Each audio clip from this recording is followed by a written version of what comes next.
I will go over the session summary because there are some things that had happened that certain people should know about. Yes.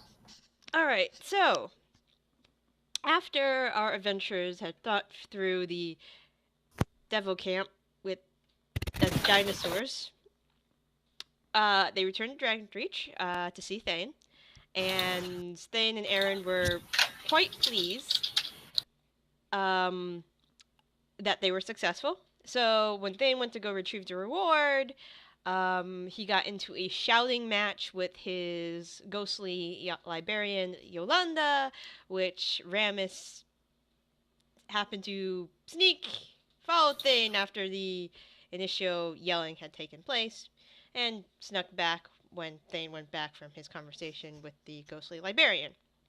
It was agreed that the next stop um, was going to be Kural via the notes you guys found at the camp. Um, so on your way to Kural, you guys ran into a giant sandworm who tried to eat you. And then that battle, since it's bulette mating season, attracted a bulette. Great. It was a great time. It was a great time. You guys continued your trek until finally arriving at the sandstone walls of Kural.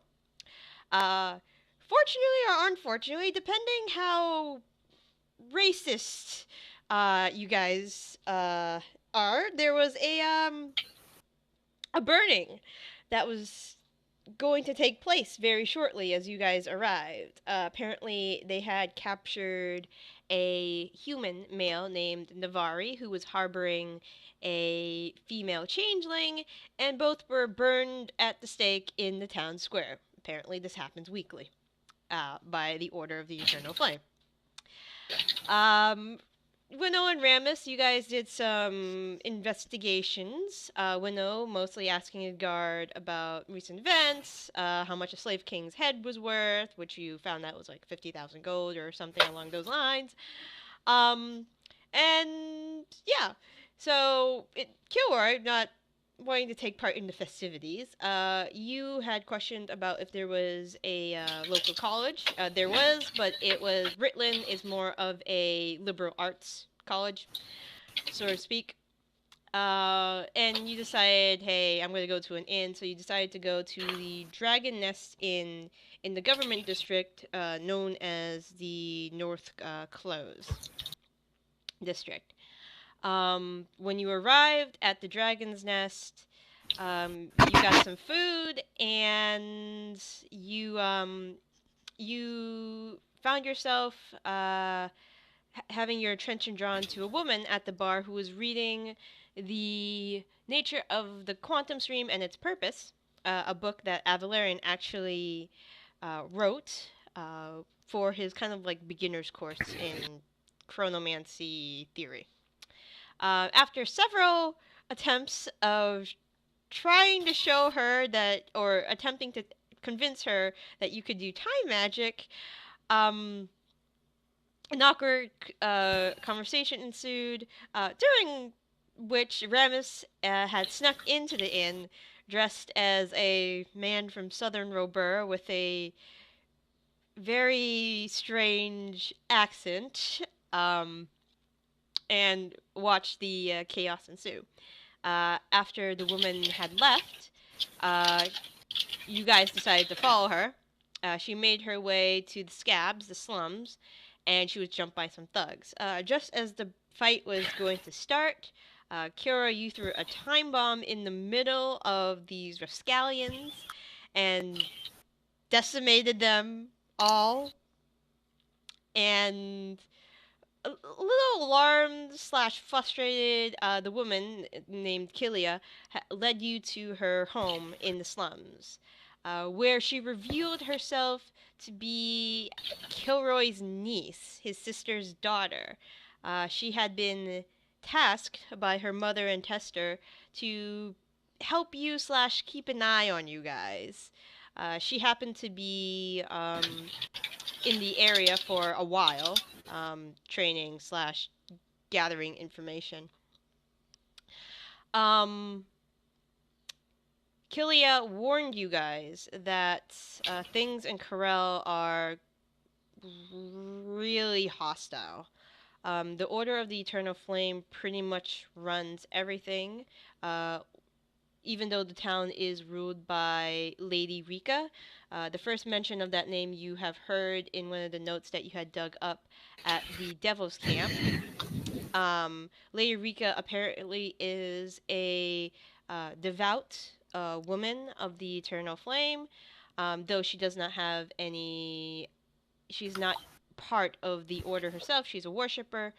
Kilia did suggest that Walini, Lady Rika's son, was not a devout follower. So if you wanted to attempt to get an audience with Lady Rika and kind of just do it under good graces, Walini might be a good segue in. If you, the other thing that Kilia had warned about was to avoid High Inquisitor Manic. He is the High Inquisitor of the Order of the Eternal Flame in Kural, and he is known to be a very cruel man.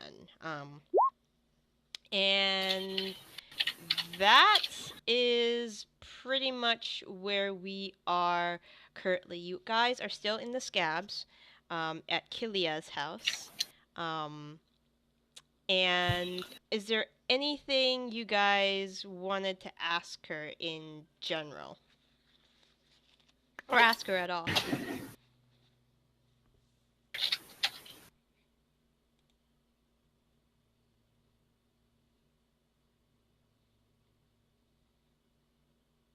Okay. I think Kazov just dropped. Yeah, we just lost Andy. Yeah, he said be right back. Yeah. Okay. All right. So Kilia says, All right, yeah, that's all the information that I have on Lady Rika currently. I'm trying to remember. Kilia says, I'm trying to remember the last time I saw her out in public. Probably it was maybe a couple days or so, but I think last I heard she was busy making out some either trade agreement or talking with some of the local politicians about getting a bill or law passed. I don't know what about, but that she seems rather busy.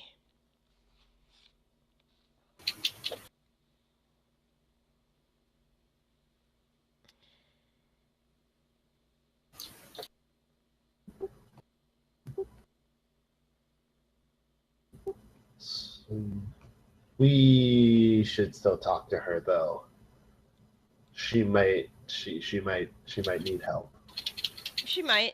Then I suggest you guys go to either the Golden Steeps, which is the nobility district. That's definitely, close to the government district.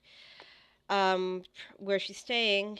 I can give you directions, but I don't know if you'd be able to get an audience with her, because you're new in town, and not to insult you guys, but whether you view it as a good thing or not, you're kind of nobodies right now.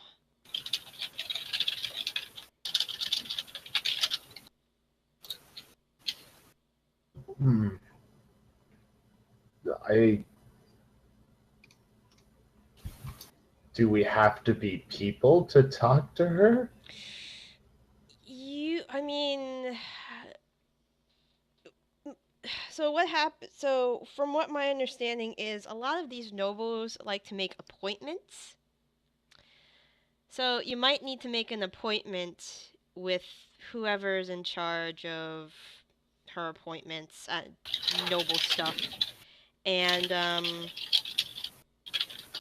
I don't know how long these appointments are. I haven't really gone through the process of trying to meet a noble. Not that a noble would meet me. She, kind of gestures to her very simple clothing and whatnot. But you are certainly welcome to try. What's the fastest way to gain respect then? Well, there's one way. It would be considered you could help bring a degenerate to justice. Very similar to what happened in the town square today. But if you don't want to go that route, I know the Order of the Flame tends to hire on adventurers to do other jobs. Most of the jobs these days consist of getting rid of either non-human nomads that are close to the town, or getting rid of some of the forces of the Slave King, which they will pay depending on the level of the devil's head you bring in. That could probably bring you some notoriety as well.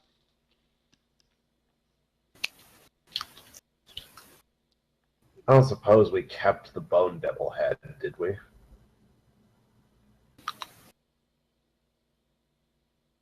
I don't know. I didn't keep it. Neither did I. Yeah, no, I don't think so. Shit. Okay. You guys do have one trump card, though, and she points over to Kevmorn. It appears you have a, I didn't see you there, for the past 15 minutes you've been in my house. I'm very stealthy. The stealthiest. I can hear it. You Cling, definitely cling, cling. are very stealthy, and she tries to kind of hide her laughter. Oh right, you are a judging from. Sorry if I make if I am assuming, but are you a holy man of some sorts? Correct. Kevin, where's your holy symbol? It's well, it depends because like there is the regular one which is around the neck, but then the shield does have the engraving of it as well. Okay. Yeah, I mean, if you had people of the Eternal Flame with you, it's possible to get an audience with Lady Rika, especially if he or she were to give some kind of sermon. But then you'd have to convert first, which is that would take too long.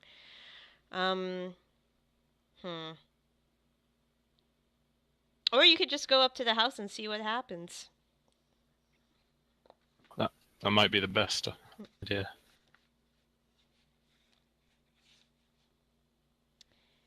Sure, we get it on my merits alone. I'm sure. Well, If you say so, Kevmorn.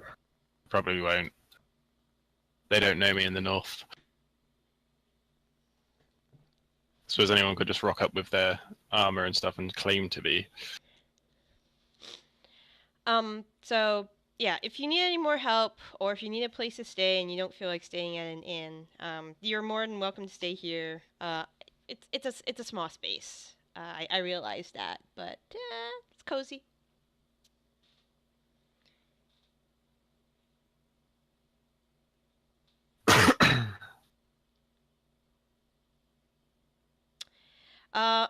Actually, there's one more thing I almost forgot. Uncle Kilroy. Yeah? I was instructed to give you something. She goes over to a bookshelf, and she feels around and she takes a scroll tube and she goes and hands it over to you, Kilroy. This is from Mom. She told me to give it to you whenever I met you. I feel like this is something you should have given me earlier. Well, we were talking, and you know. But you were gonna leave, and I was never gonna see you again. But I can't see you. Ha ha ha ha ha. She kind of just smirks. I was going to give this to you before you left, so don't worry about that. And I probably will run into you again if you're going to be in the city for a little bit. Okay.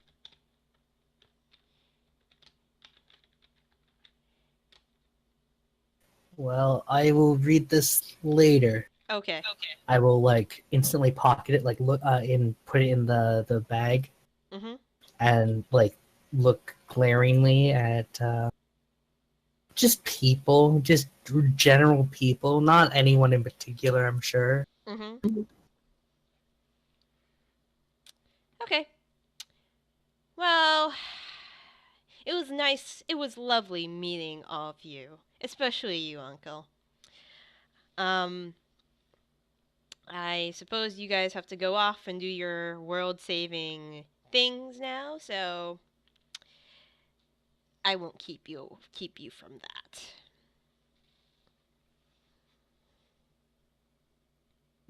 All right. So you guys exit the blind woman's establishment. And will you be heading to Lady Rika's right now? I think so. Yeah. Okay. You can try and talk Kev Morgan through the door.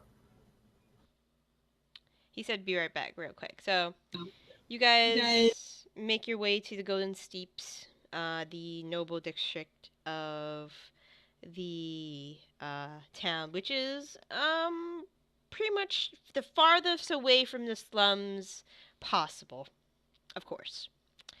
You cut through the Azure district where the market, town square, and the lovely bonfire you guys saw today happened.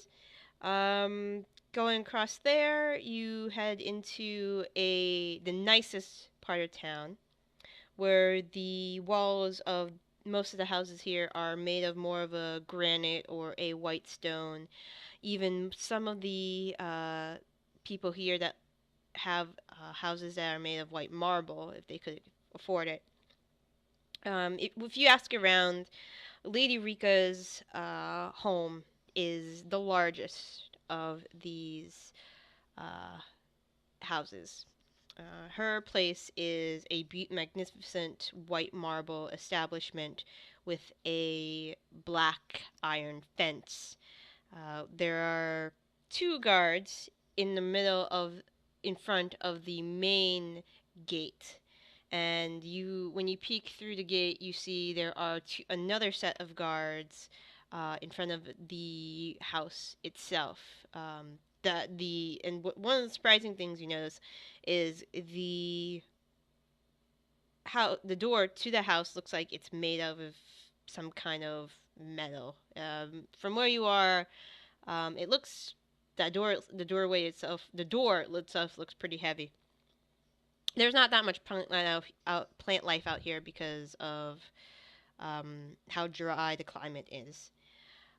So these 2 leather armored guards, stand at attention as you approach. And say, "Excuse me, can we help you with something?" I look at Kevmorn. Yeah, I nudge Kev Morgan. I'm being nudged forward. Yes. We're at Bye. the house of the noble woman that we're supposed to see. Okay. Is there something we can help you with? Is it just like a 7 or something that we're being currently, or? Just 2 guards in front of the gate. Oh, I'll flash my holy symbol and say I would request an audience with Lady, what's her name? I do remember her name. Rika? Lady Rika, yes. Do you have an appointment? No. And what business did you want to address the lady with today?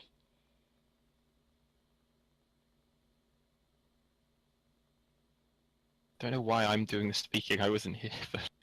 But why? What do we want? What do we want? Why, like? Sorry.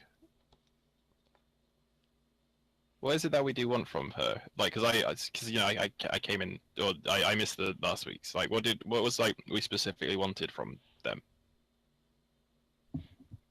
What You can. we are, You guys. yeah, we are suspecting that the whole order has been well, there are kind of strong evidence about it that the order has been influenced by other forces. I don't really remember either, but I think it was a slave king.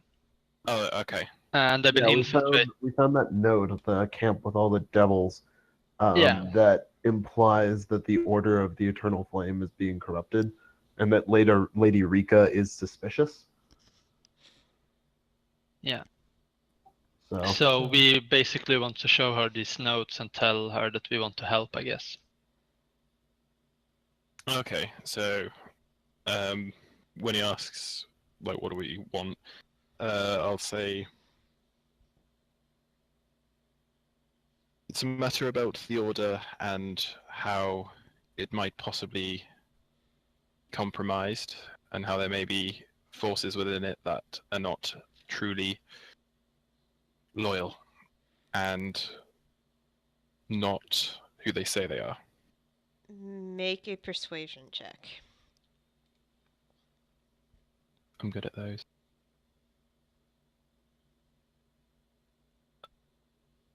It's not opening my character sheet. It's going well so far. There it is.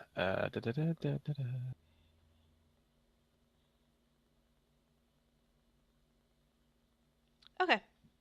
Bad. He looks at you, and says, now his voice is a little quieter.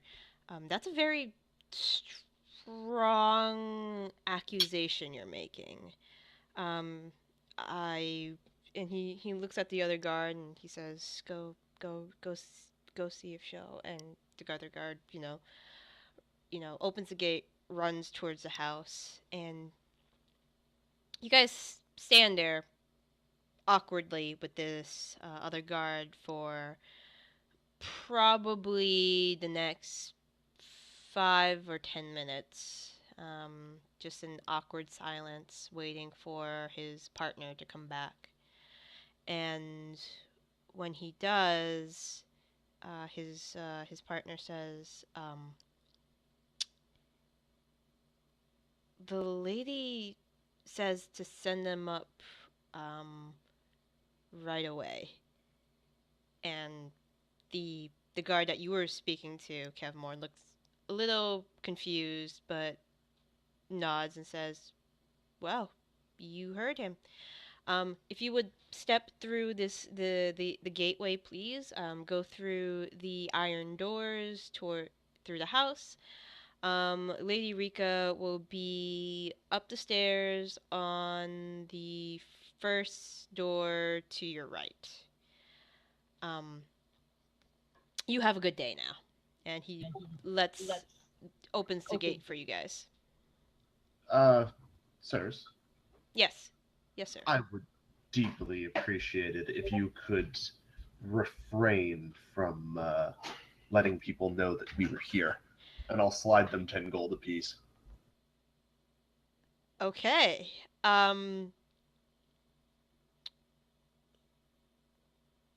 Make a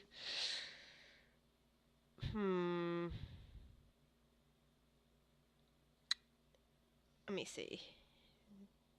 Okay. The guard that was speaking to you silently palms the gold and puts it in his pouch, and he just gives you a quick nod. It's like, of course. After all, however, this is also Lady Rika's business, so we're not going to say anything. Much obliged. Enjoy the rest of your day. You as well. And they shut the gate behind you. You guys head towards the house and go inside. The guards at the door open the heavy iron doors, let you inside. And you empty a rather nice, clean establishment. Not as many trinkets or art, or not as much artwork as you were expecting in a house of nobility. Seems rather sparse, very military in design. Um, there are a few suits of armor, tables for convenience, but if you were to enter a really nice barrack, this is exactly how this person's home looks. There are a few servants walking around, um, cleaning, dusting, but they really don't pay you any mind. You go up the stone steps, and there is a very long hallway. And there is a door to your right that is slightly ajar. To go through the one we were told to.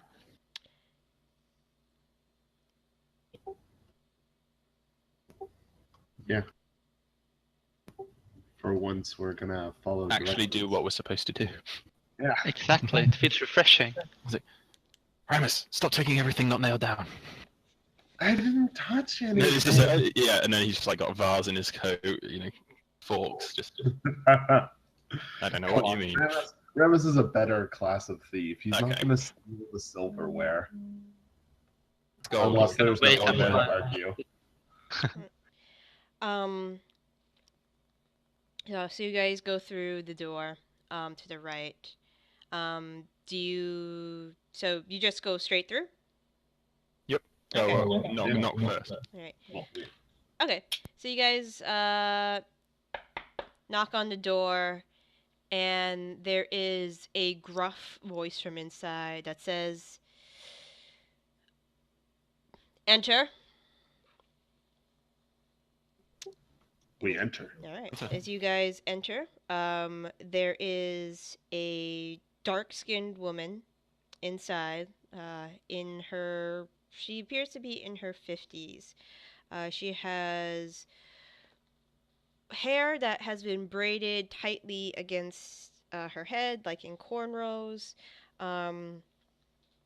You see that she is wearing a very simple chain shirt. Looks like there is a tabard that she was wearing that was tossed aside onto a chair. There is a very, very heavy, sturdy wooden desk that she is standing behind currently. And you notice there is some light, faint scarring on her face. Nothing too deep. And there is also, and you guys noticed this as soon as you guys walked in, there is a very large brown mastiff that sits at the side of her desk, sitting up in attention, giving all of you a wary look. As soon as he sees the dog, Ramus is like, "Dog!" Oh no. Lady Rika puts up her hand and says, "I would prefer if you'd refrain from um, petting my mastiff. Rugby can be a little aggressive with strangers. Aww. I'm sorry. Please, have a seat. You notice there are um, enough chairs in the room to accommodate all of you. Looks like the servants had grabbed wooden chairs when they had heard that she was having guests. Okay. So she, gestures all of you to sit. She takes a seat as well. Is it enough chairs for everyone? Yep, there's enough chairs. It looks like they were brought up when she knew you guys were coming.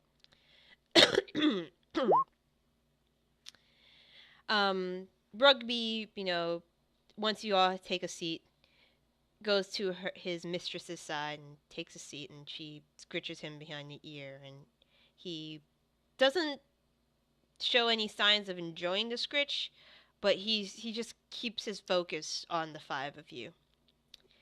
And Lady Rika folds her hands in front of her and says, "So, my guard tells me that you have information for me regarding the Order of the Eternal Flame. I find that a little curious since you have one of them amongst your numbers. So, what have you brought for me today?" Who wants to explain? Do we have evidence? If so, who's carrying it? We do have evidence. Yeah, but who's carrying it? Whoever's carrying it should probably be the one. And then Probably Hwinnil. She's the most responsible one. Okay, probably. Okay, Lady Rika. It is so that recently we attacked a camp that was threatening a town close by. And that camp had both cultists and demons in it. Okay. And after we had slayed everyone and closed their demon gate, we find some notes that actually refers to you. I'm sorry if I interrupted you. No, she's I'm taking notes herself. She's, she has a small booklet in front of her. She's writing down everything you're saying. Okay. And could you tell me where this camp was close by? Me, Daniel, doesn't remember the where it was. What is the town close by?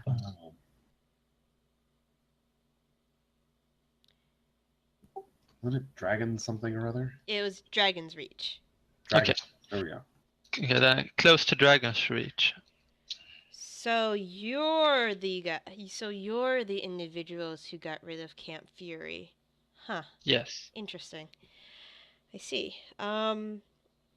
Well, may I see these notes? Yes, these are the two notes that are of importance, and I first give her the one that's called X in the start. Okay. And then I give the reply afterwards and say, this is probably a reply. Let me something. see. She takes the two notes from you. She puts on the desk and she begins reading them quickly.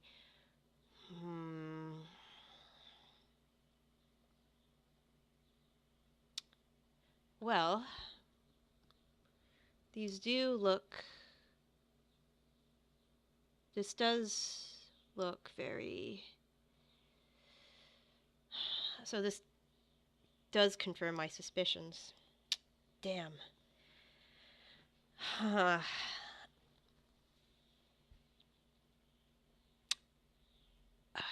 I wish that Siron was able to complete the letter before you slayed him, but it looks like you were in the middle. He was in the middle of writing when all of you attacked. It seems. Siron, and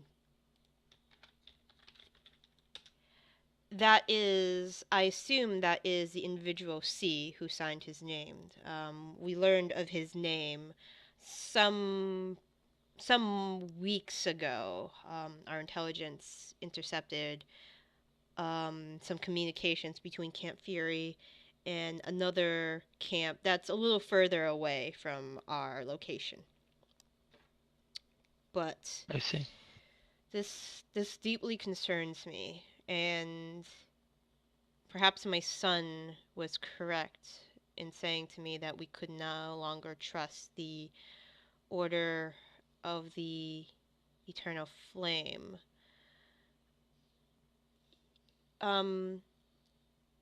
But I do apologize. For my notes, would it be possible to get your names? It depends. What are these notes going to be used for?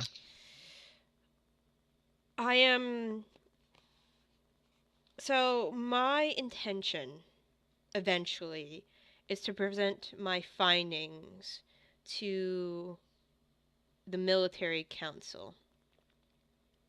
And if I can sway them, they will take action against the Order of the Eternal Flame.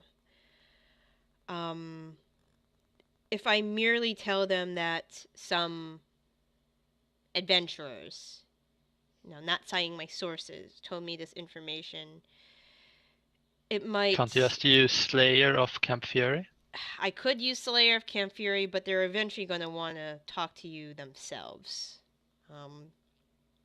My word is strong in this town, but as with everything, I need evidence. I need them to be able to verify my findings, and they might have to talk to you. They might actually have to submit you to a ritual, like zone of truth or something of the like, to make sure you're telling the truth. Because hypothetically, if the Order of the Eternal Flame has been infiltrated, it's also possible that other peoples in this town have been infiltrated as well, which worries me a little bit. That's a little bit what we are worried for as well. We are actually on the hunt for a very bad individual that actually knows some of our names, most probably. And if it goes on record and spreads out and something like that, it might complicate our mission. I see. Well, what do you think? I look at the rest of the party. Am I as being overprotective? I don't want our names going out willy-nilly. Mind. I think Kevmorn, as a member of the Order of the Eternal Flame, might be the most vulnerable or the best name to use. I don't mind my name. Don't. Needed. Yeah, he's not afraid. Risk we kind of have to take. Yeah. Realistically, I'm probably not trustworthy here for several reasons. That you can't my get into name details of. probably shouldn't be on that anyways. Same it goes for me. I should not be on that, but maybe your name will be fine, Kev. Yeah. We can totally attach Kevmorn's name to this. I love it. So yeah, No, just like, he's human. He's a please member of take the Kevmorn, order. but let the rest go. No, he's human. You're human. You're a member of the order. You're a paladin, so you're probably trustworthy, and nobody's going to be super racist towards you. Yes, take some Probably. responsibility. Whereas they may try and burn the Hwinnil and Cass off at the stake. Are you saying this in game? Yeah. Is he not? I thought he was. He probably I is. was like, please only sign Kevmar's. Yes, just mine.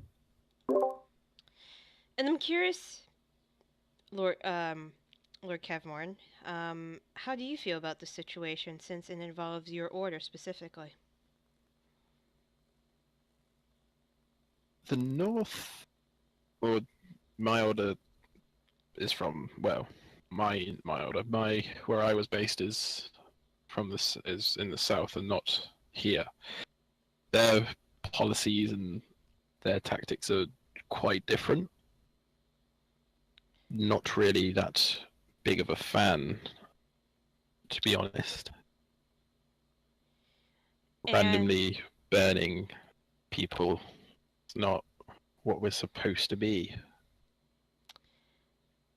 so I'm just trying to get a sense of where your loyalties might lie ultimately. And since you are of seems a different sect of the order, then that might actually play well into our hand. I have not brought my concerns to High Inquisitor Manic, and I don't intend to, especially now. However, that doesn't mean I haven't been doing my own investigations.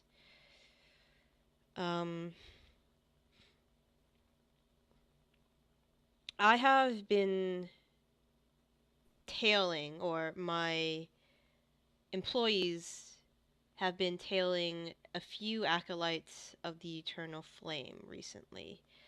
Ones that they find odd. And we have actually found a meeting house that they have all been visiting. That's a common thread between the three that we've been tailing. However, since the Order of the Eternal Flame is one of the main military groups here, and if I were to ask the city guard to look into this meeting house, that would raise a couple red flags to High Inquisitor Manic. I am very well aware that Manic has his own spy network as well, so I've been trying to be a little stealthy. But you say that this situation involves you, all of you. Would you be willing to do a little detective work for me it would if it would help your own cause? Sure. I have no issue with it. I'm fine with this. Yes, that works good. Okay. So the meeting house is in the Scabs. It's actually on the border of the docks and the Scabs, the slums. The individual I've had tailed is a woman named John. She is a very recent acolyte of the Eternal Flame. My sources tell me that she has only officially joined about 3 weeks ago. The thing that,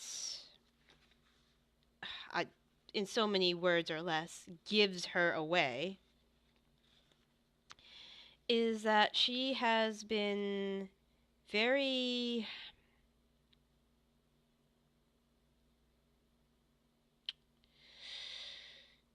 very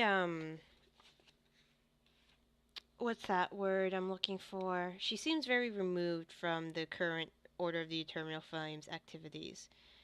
There even is a claim from one of the beggars in the scabs that they had heard her speaking in tongues to some other individual that could not be identified the at that time. What I'm asking is either find Jan, question her, see what you can find out about her, or go directly to the meeting house and infiltrate and see what you can find. And if there's any evidence that links the Eternal Flame to the current events, then I would like it brought to me.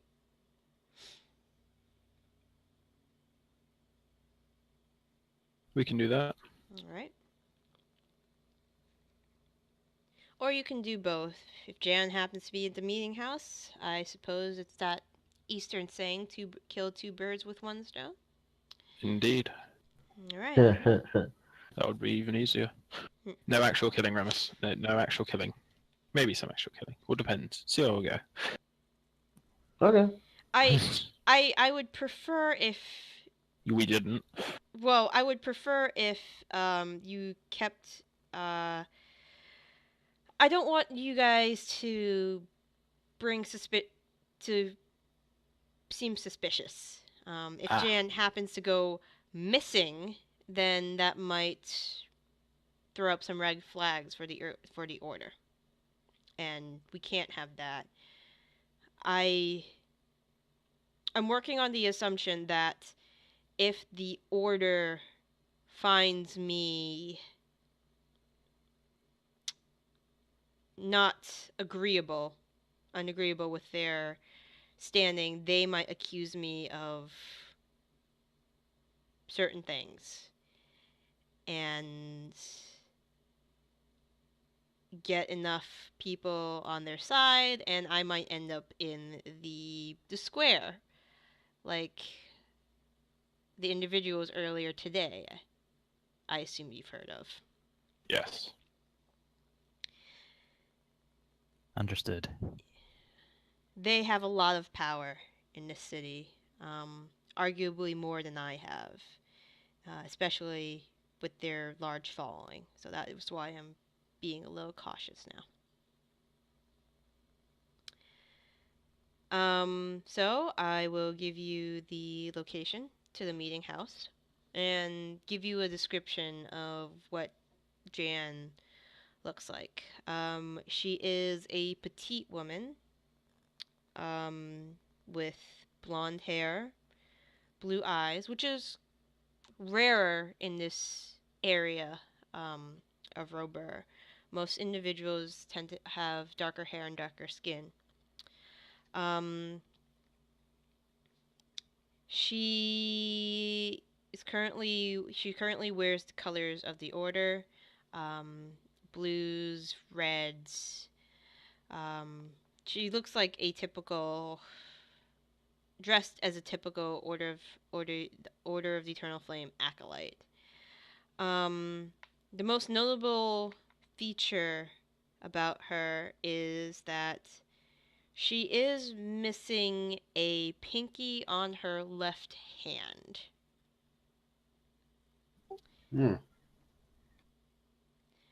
Okay. And I heard she was able to enter the order because she has superior combat skills, and as a loaf as she is, she can be very persuasive, I hear.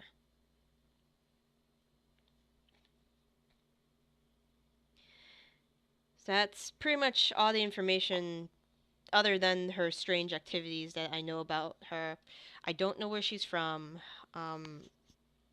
When my contacts have tried to, engage her in casual conversation, she usually tries to steer the conversation somewhere else when she's asked where she's from. So I don't know where she's from. I don't know how old she is, though she appears to be a woman in her 20s. She doesn't give too much information about herself away. Which is a little frustrating because she just seems to be your typical acolyte. Okay, and the house, like I said, is between the docks and the scabs. It is across the way from Corrosive Brews, a small alchemy poison shop in that region.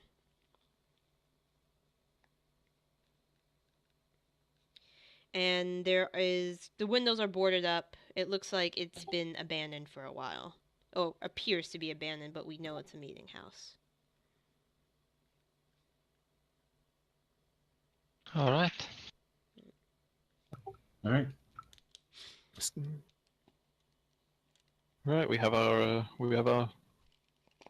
plan. Right. And Sounds good. And I think it goes without saying, if you are caught, We don't know you. you don't know me. Exactly.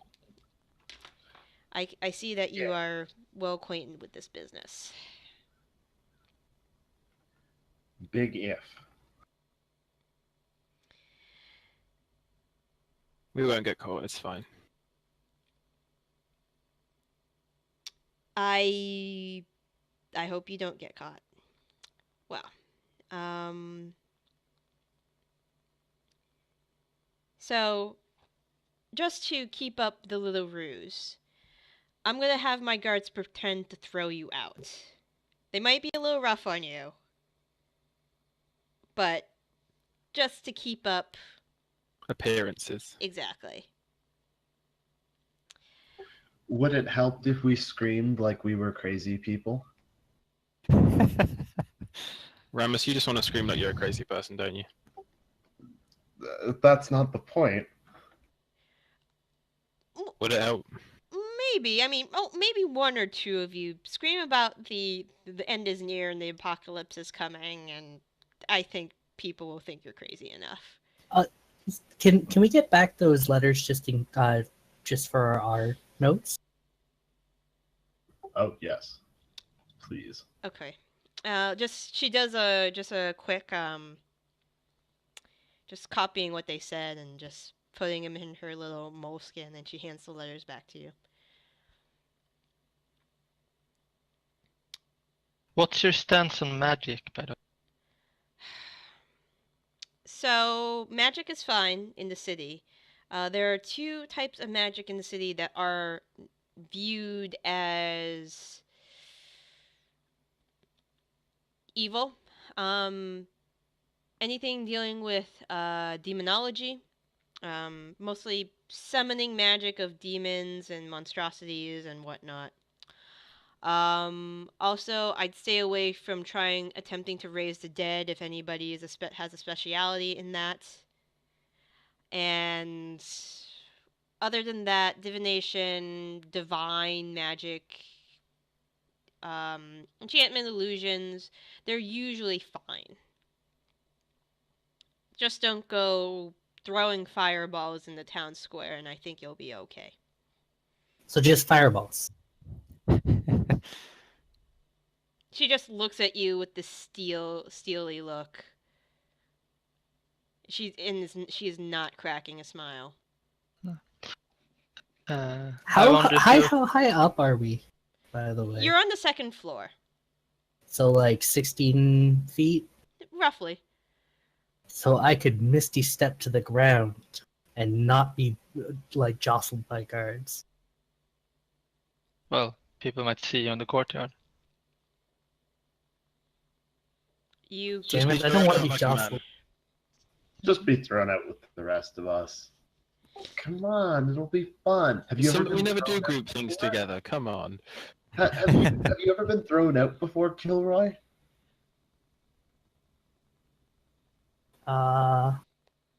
No?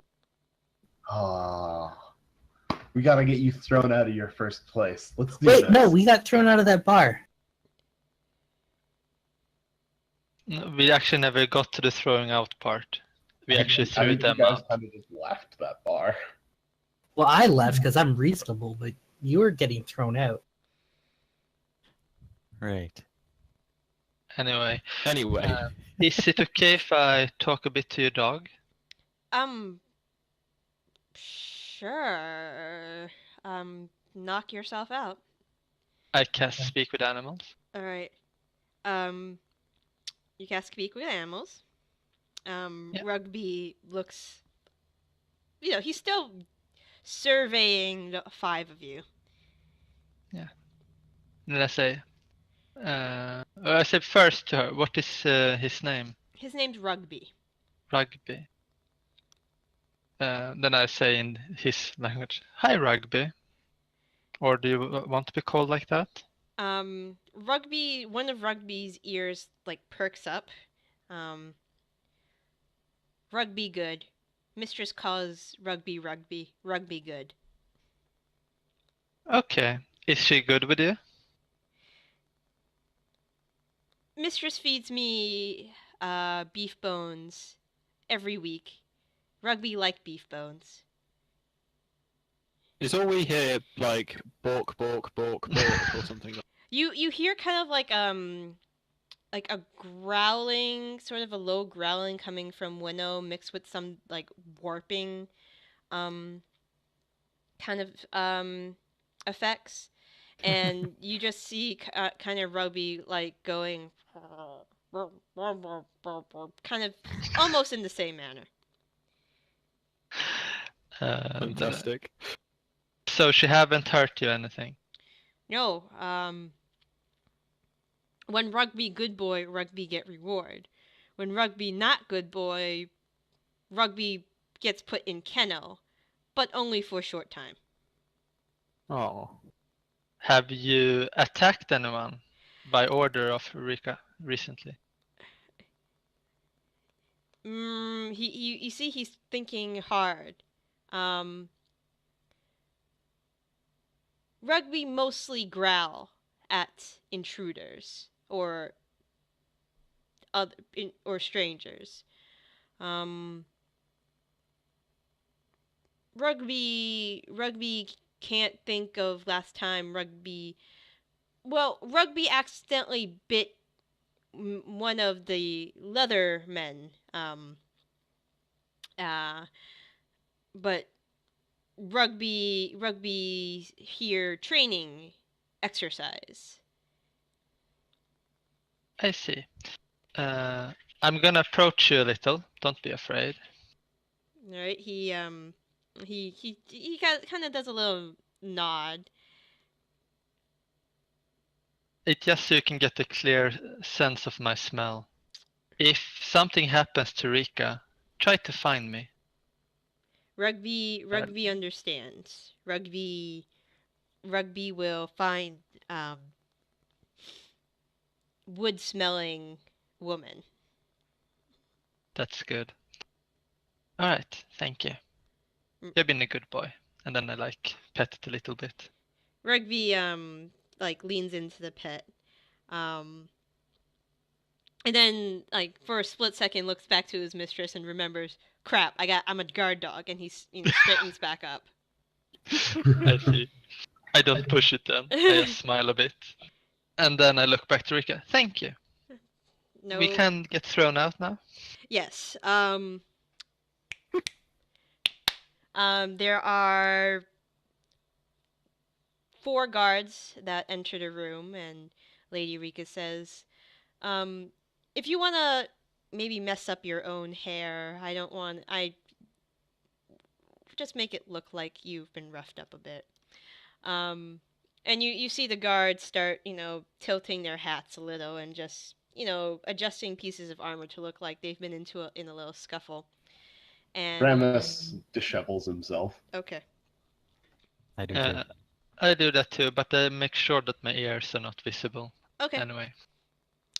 And Lady Rika says, well, it was a pleasure meeting all of you. And I look forward to any reports that you can give me about this mess. The Does she have guard. any windows in this room? There's one window. There's one large window behind her. Can that window be opened, by the way? It looks like it can be opened. Yes. It I opens. ask her. Oh, yes, it opens outside. There's a lock and a latch, and you would have to open it from inside to the outside. Yes. Yeah, good. If you see a bird that is trying to get in, you can let it in. Okay. I will keep that in mind. Thank you for your thank you for coming today. It's refreshing that there might still be good people in this city. The guards, lead you to the front door. And one of them says, "All right, we're going to drag you to the gate. So just act like you're struggling." All right. All right. So they grab you, like by the collar or by whatever bunched up clothing they can grab, and they start dragging you towards the front gate. All right. Ramus digs his heels in and starts shouting. Okay. The end is near! Why won't you listen to me? You just can't handle the truth! Oh, for God's sake. Roll performance check. Please just nat 20 it, even we believe him.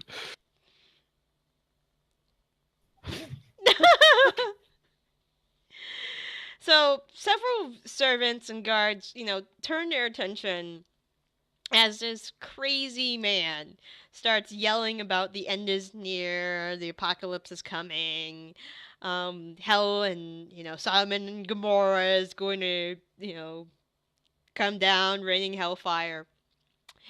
And, a couple of, the rest of you look, like you're being dragged out, and then they toss you out onto the street and shut the gate behind them. You guys are all in the street of the Golden Steeps. I say kind of, well, that went super well. Yeah. Not. And then I start walking. Yes, right. That went terribly. So bad. And then I follow. Okay. The worst. Ramus also follows, dusting himself off. It was so subtle. No one believes the world is. She won't believe us. The worst. I don't know why you guys wanted me to get roughed up. This was awful. Come on, Kilroy. It's the first time you've gotten thrown out. You have to get practice at it. I don't want to be practiced at getting thrown out of places. You and your stupid mouth. Sorry? And then he's like, "Oh wait, your stupid mouth for mentioning the end of the world." No, I think you had it right the first time. Casually walk. Yeah. Ramus is gonna try hard not to smile. Okay. So what are you guys doing? Are you heading to the meeting house? Are you gonna try to look for Jan? Are you just... What are you guys doing? Well, I think we first should go somewhere where we can discuss it, I guess. What we do? Agreed. I don't know, where? Somewhere. Where it's not so much people. We had rooms in an inn somewhere, right? You guys were at the Dragon's Nest, and then you went from there to Kilia's place in the Scabs. I don't remember you guys getting rooms. You were just following Kilia after she had left the bar at the Dragon's Nest. Might be true. Yeah, there was the 3 inns, right? Yes, And we there didn't was actually... the Lewd Mermaid at the docks, the Dragon's Nest at the North Close in the government district. And there is also the Skittering Haunt at the Market Square, or the town square, the Azure district where the shops are.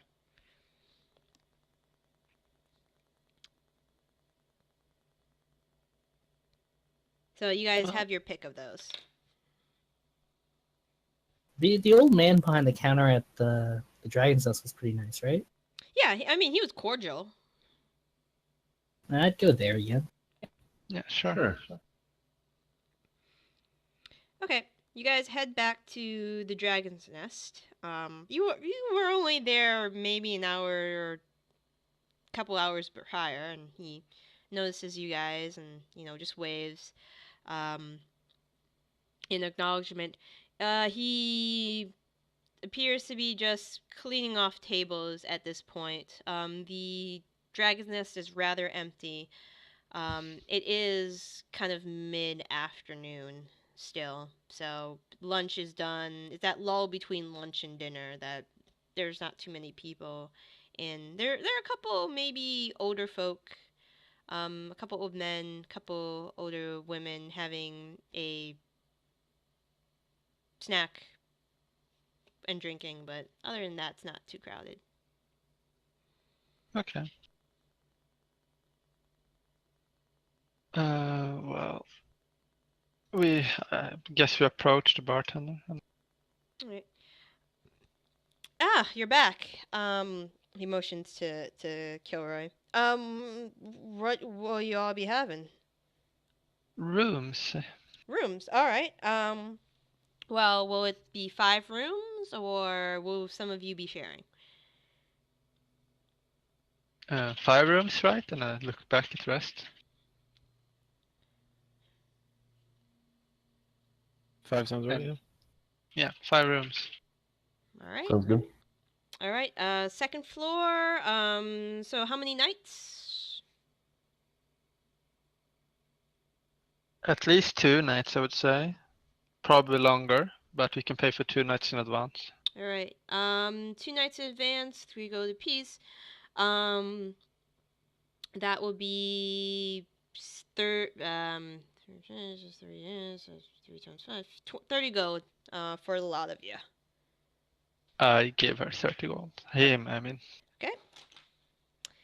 He gives you keys. You're all rather, a dry season right now, so you guys all have rooms next to each other. And he gives you all your room keys. They are labeled 11 to 16. Sounds good. Thank you. Or actually 11 to 15, but yeah. Okay. Enjoy your stay. Let us know if you need anything. Will do. Thank you. Yeah. And then I go into one of the middle rooms with all the keys, so everyone has to follow. Fair.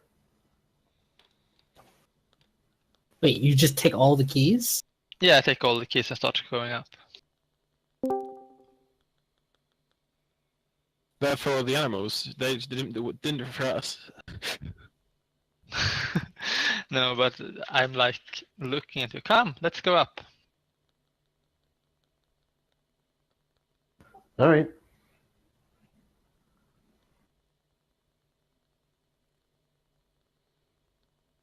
Does people follow? Yeah. Okay. Yeah, I'm following. Well, Yeah. when we get into the room, I guess the room is looking fine, I guess, or is it like trashy? No, it's a respectable, well-to-do room. There's a bed, there's a desk, there's a window to the outside, and it even comes with a small, if anything, private bathroom. Oh. I thought we could discuss first what we do, and then I just start giving out keys to everyone at the same time. Before we maybe go separate ways or go together. I guess you should go to the meeting house somehow. What approach should we use there? Should we all try to sneak in, or what should we do?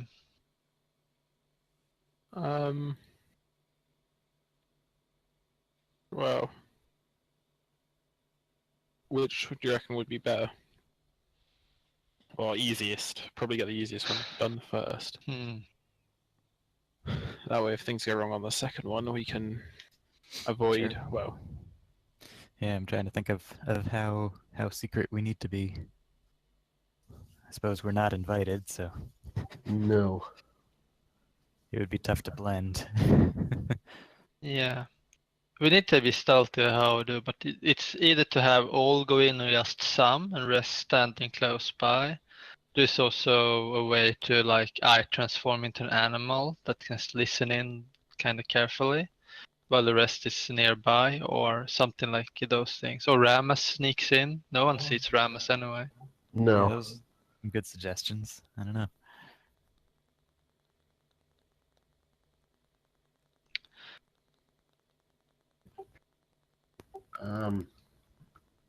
Well, so are we doing the warehouse first, or do we want to go for Jan first?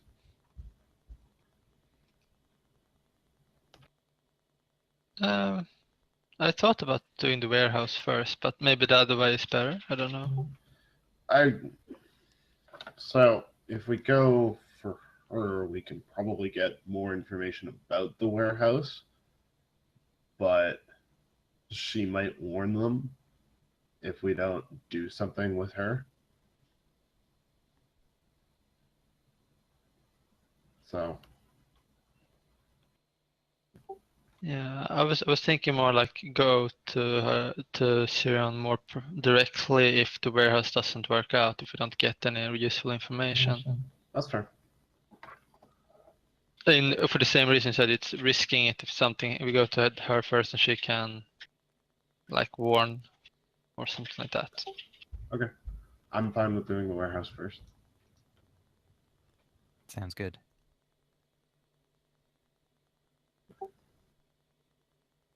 So Ramas goes in alone and we stand in the house close by in case something goes wrong.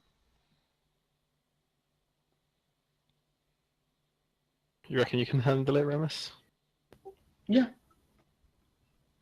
If he's comfortable with it, I think yeah. Yeah, I think that's the best because the rest of us are not very stealthy. If anything goes wrong, I trust you all to kick in the door and help me. Yes. Easy. Kicking That we can do. indoors. Yeah, kicking indoors. Yeah, definitely. I'm there.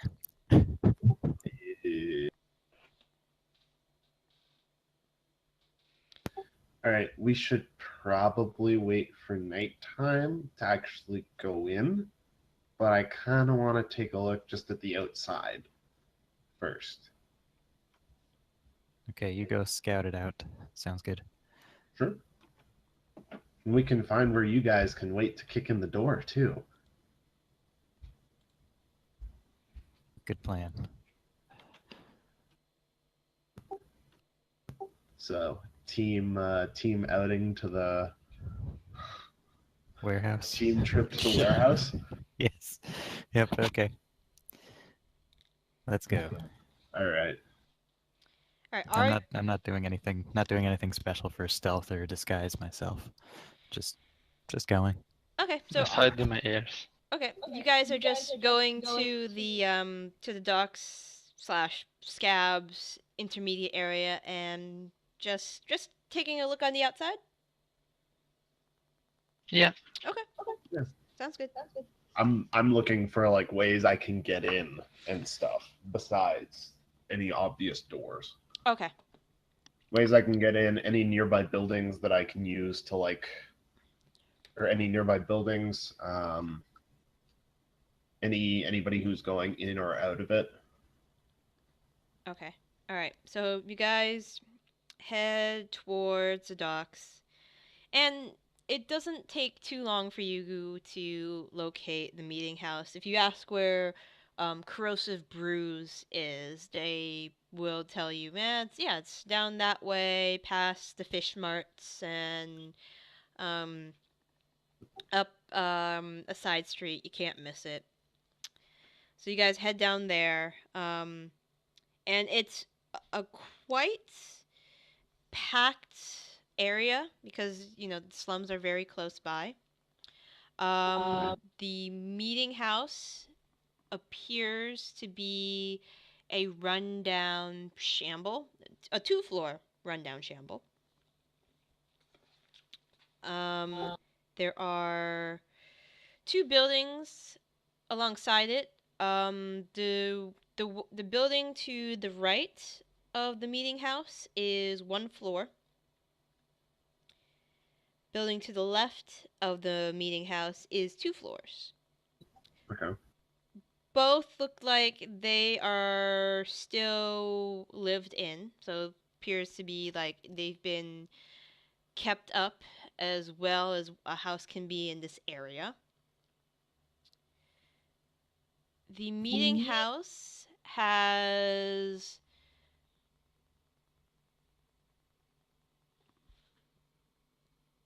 if you're just walking around it, it doesn't appear that the meeting house has any windows on the first floor.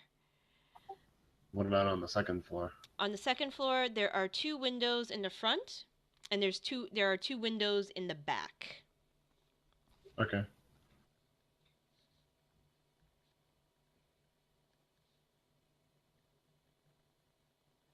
So I have windows on the second floor. Does the roof look stable enough to like climb on and stuff? Make an investigation check as you're like circling the house, inspecting what the condition of the roof. Oh boy. Oh wow. You'd have to, so it looks like the roof has been patched quite a few times.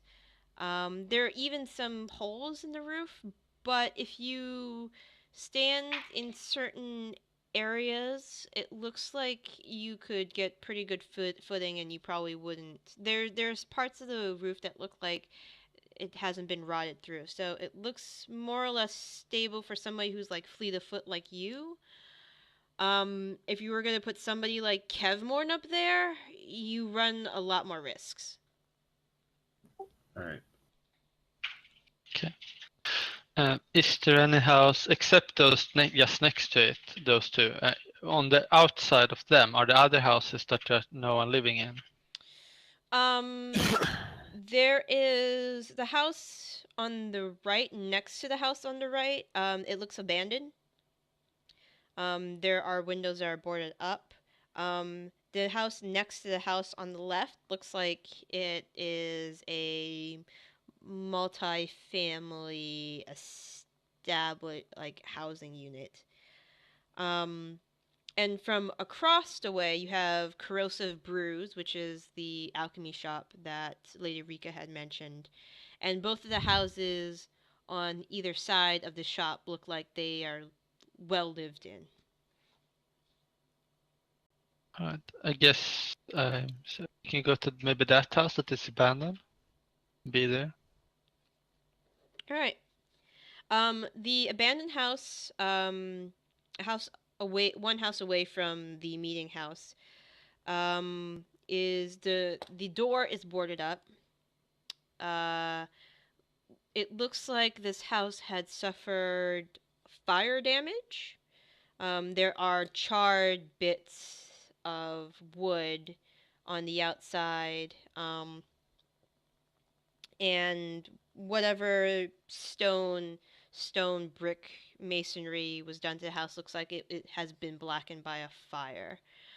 It is a 2-floor home. Once was a 2-floor home. Okay. Is there an entrance to the house in one of the alleys?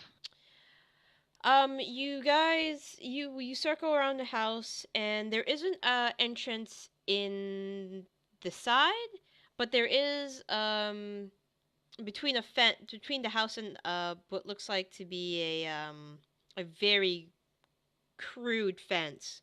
There looks like there's an entranceway in the back. Also, there's a board across it. It just looks like they didn't want hooligans to just go into abandoned housing and die. That's what we are going to do. Anyway, when we go into an alley, I say that I can cast with a pass without trace. and you can start entering the house, Ramas, while we are entering this house. If we Okay. can get to the second floor, we should be able to see the street and be able to see who enters. Okay. Are we going now? I don't know. Maybe we should be in this house first. Think about it, and then when we see someone enter, you can go in there. All right. Sure. Or what do you think? Do you think you should do it now? It's kind of light outside. Yeah, that's my thing. Was that I was thinking we should like wait till dark. Yeah. Should we wait in this abandoned house until dark, or should we come back at dark and then enter in the abandoned house? Oh, let's wait in the abandoned house and watch. See if anybody goes in. That sounds good. All right. I think we should do it as silently as we can, trying to open it. Right. One of the boards. Okay. In the abandoned house. Right. All right, you are stealthy. How are you getting into the house? Does the front door open? Both of the doors are boarded up. Ah. I have a crowbar. Okay. Are you going to take do the back entrance? The back entrance? Yeah. Okay. Roll a strength check with advantage.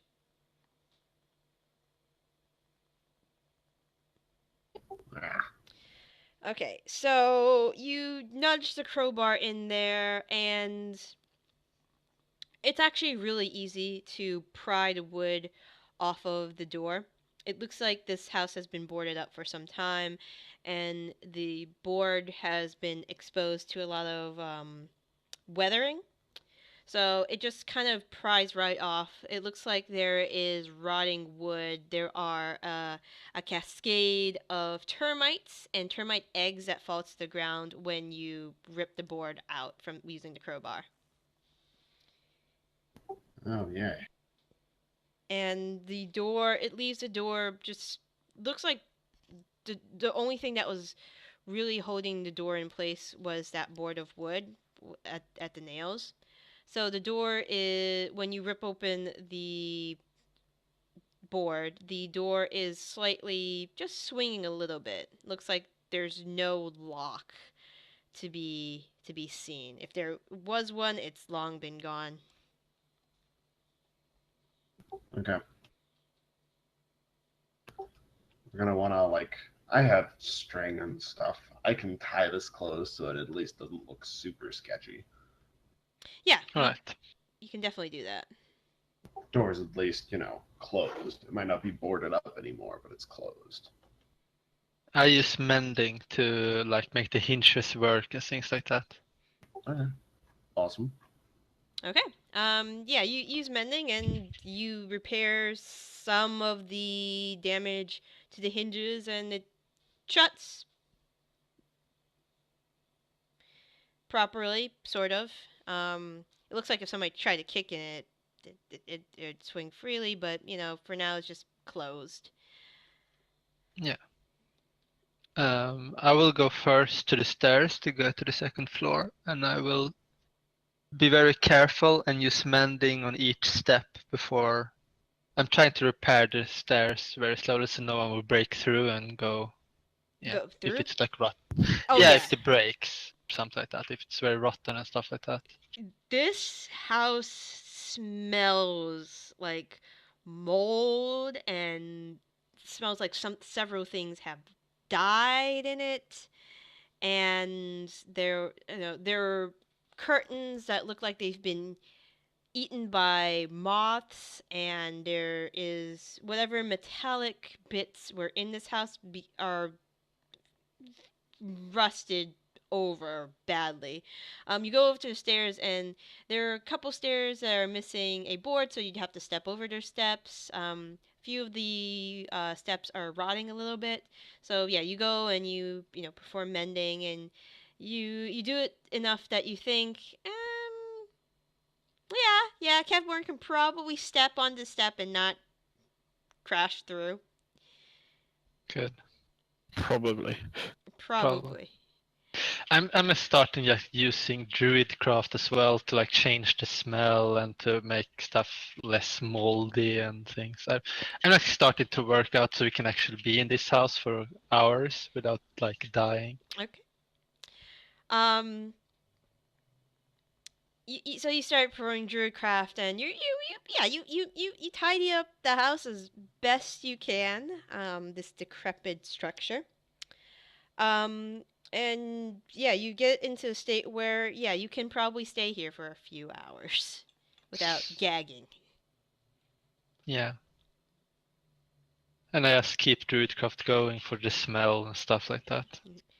Like harmless sensory effect everywhere. All right, are you guys mostly going to be on the second floor, or who's going where? I'm going to the second floor at least. Okay. I'll stay on the bottom. Hwinnil is on the second floor. I don't know if those stairs would agree with me. Kevmorn is on the first floor. I'll stay with Kevmorn. Okay.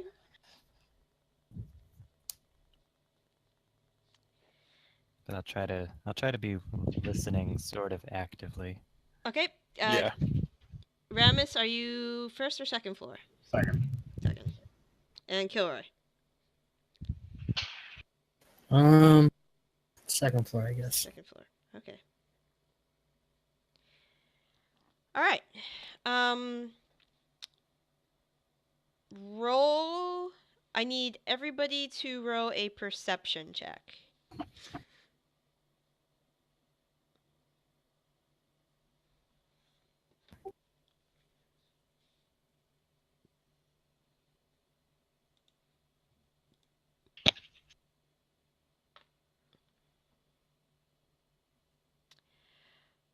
All right, everybody. Yeah. About an hour and a half into your stakeout, there is a young man who goes up to the meeting house. There's not really too much activity on the street. I mean, you've seen a couple people go into the alchemy shop and maybe one person go into the house next to yours, but other than that, it's a fairly quiet area. There is a young man with no hair, wearing rather loose beige clothing that walks up to the meeting house, and he just looks left, looks right, looking around, and just casually knocks on the door. It looks like there's kind of a slight, definitely, you and Kevmore and Kasov and Kevmore spot, and Winnow spot this. There is a sliding mechanism where like you could briefly see somebody's eyes, and it appears that the individual at the door says something. The sliding shutter closes and the door opens, and he just steps in and the door shuts behind him.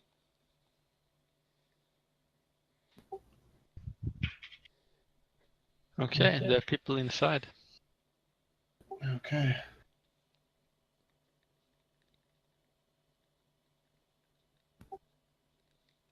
What time of day is it? You're going at about maybe 4:30 at this point.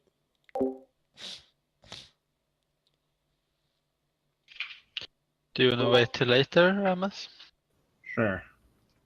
Wait until it starts getting dark. Okay.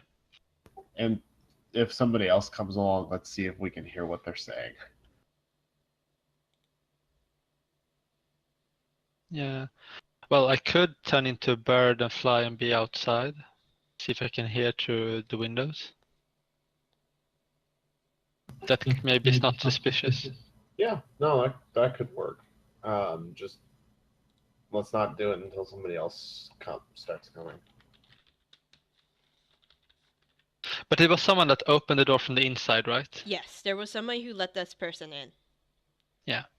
So there's already 2 people in there, so I could try to overhear what they are doing. Ooh, true.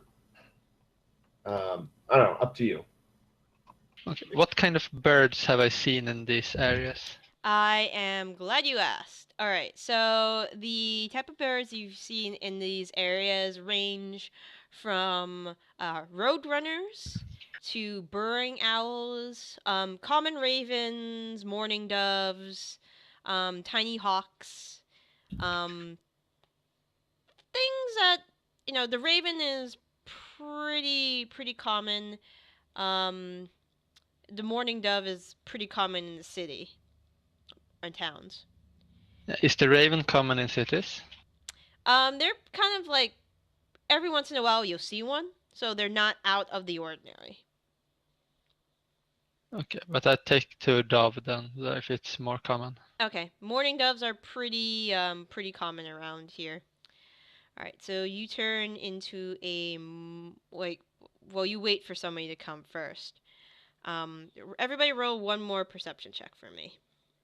Okay.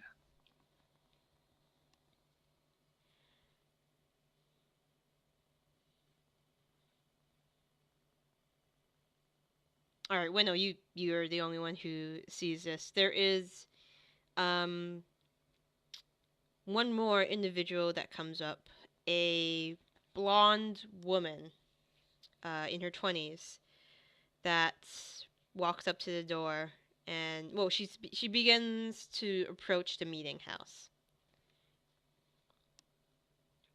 Okay. Well, I wait until she's inside. Okay. I also let everyone know All right. a woman is coming.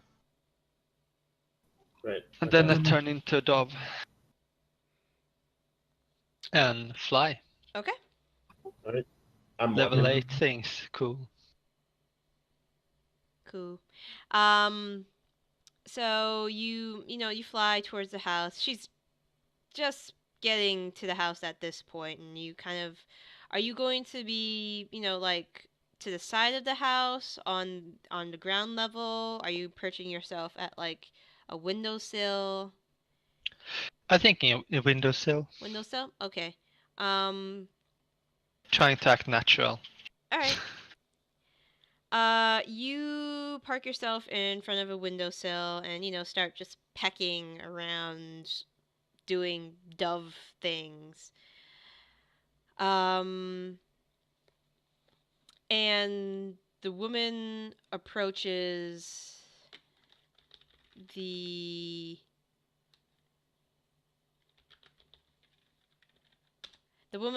the house, and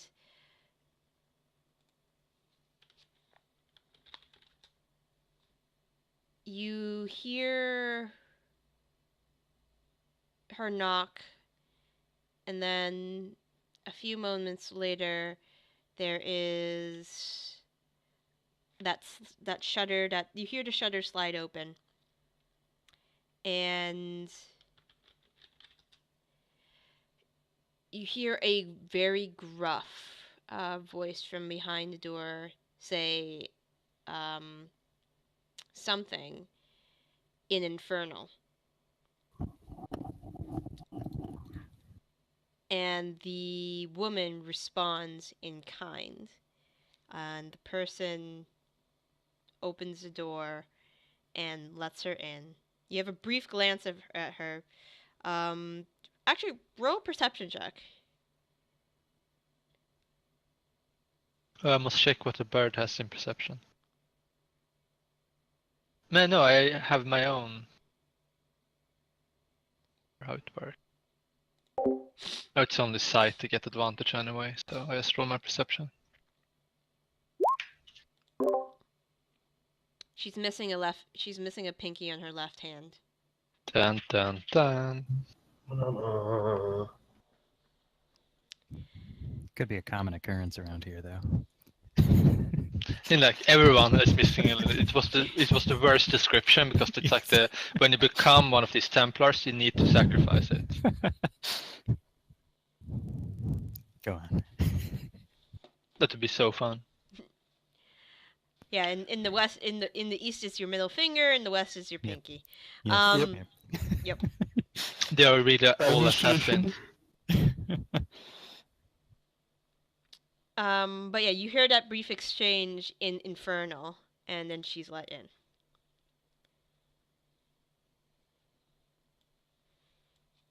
I should have taken my infernal classes. Damn. I should have taken Infernal.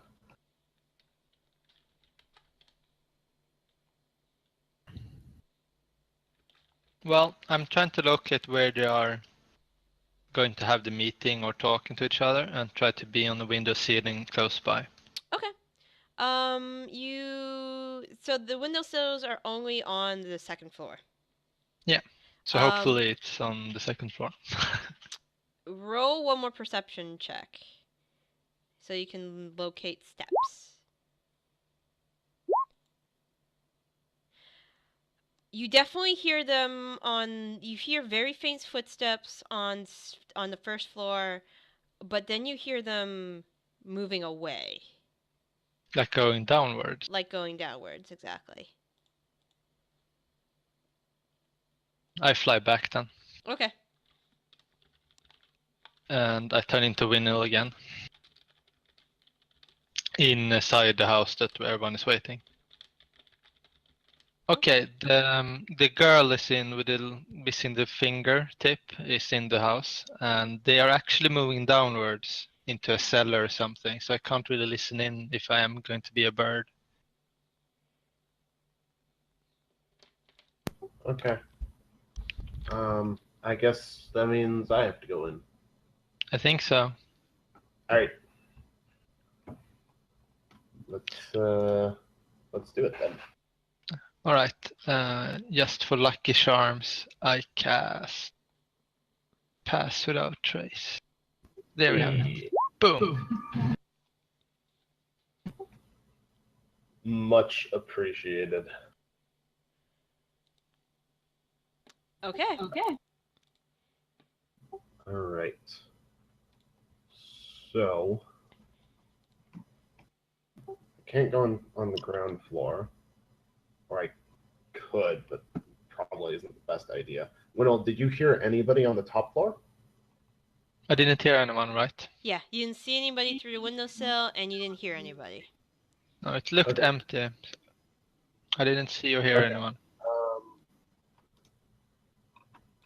I am going to climb to the second floor windows then on the other house. Okay. Of the meeting house? Of the Okay. meeting house. So if it'd probably be easier for me to climb the current house and then hop over. So we are 2 houses away, but I think that's the best course of action anyway. If I understood it correctly, if you're looking from the side, it looks like this. The red house is where we are going, and then there is a small house like that, and then our house is here. Yes. Okay. So you could jump there and then like that. Exactly. I have mad jumping skills as part of my thief, so I can do this. All right, so yeah, I'll climb the house. I'll climb to the roof of the house that we're on now. I've got like a full set of climbing gear. Okay, just roll an athletic check. Should be pretty simple. Advantage, yeah, you're fine. Yeah. And you arrive at the roof, the shoddy roof of the house you guys are in. Right. I'm basically gonna leapfrog my way from our house to the windows of the second floor windows of the other house. Okay. Meeting house.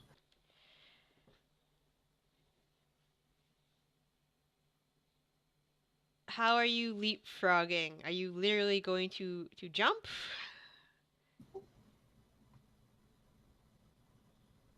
Yes. Alright, so you make a running jump off the roof that you're on onto the first floor. Shit! This is the house that's a floor shorter than the one we're on. Yep. Oh shit! You can jump from the window. on Yeah, our house. That would have been an impressive feat, though.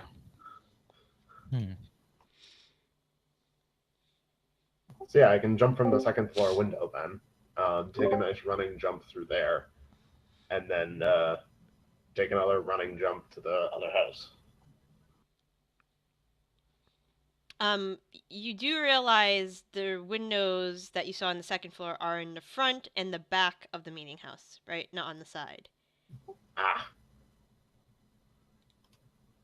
Damn it. Do you have a grappling hook? I do. Like I can. Well, then you can grappling hook. I can climb up to them, no problem. It's just, yeah, I can hop to the roof of the second one, then grapple hook to the roof from here. Okay, that's fine. Drop down into the back windows. All right, just one more climbing check. Just with advantage because you got the hook and climbing kit. Yeah, you're fine. Nice. All right, so No, my picture. Beautiful picture. I should get extra XP for that picture. So these are the two windows on the second floor that you can choose to arrive at. Hold on, I'll make a little dot. That's yellow. That doesn't help anybody. So either that one or that one. Which I think one? it's blacking out. Yeah. Oh, there. Okay. Yeah, right there. Right here and right here. Those are the two Yeah, windows. I'm gonna go for that one. That one? Okay. All right. This window is in pretty bad condition. There's actually a pane of glass. It looks like, your standard, 4-pane glass window. There is a pane of glass that has been popped out at some point. Okay. I'll just reach in and unlatch it then. Okay.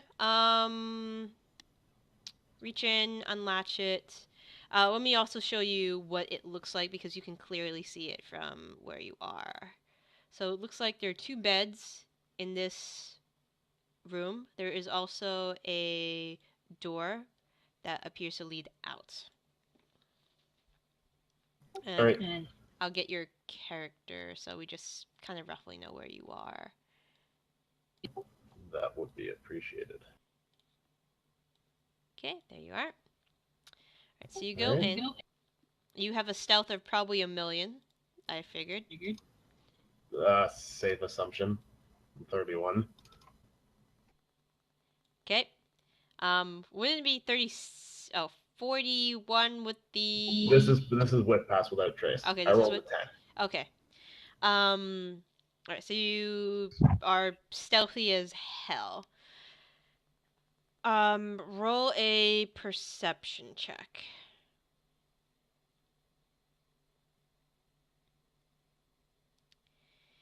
It appears to be very quiet on this floor. Okay. Or it sounds quiet. I'm gonna. Are there any tables or anything next? Are there any bed tables or anything in this room? No, it's pretty bare in this room. You have the 2 straw-filled mattresses that look like they've been recently used in the past day. Okay. But other than that, there's nothing.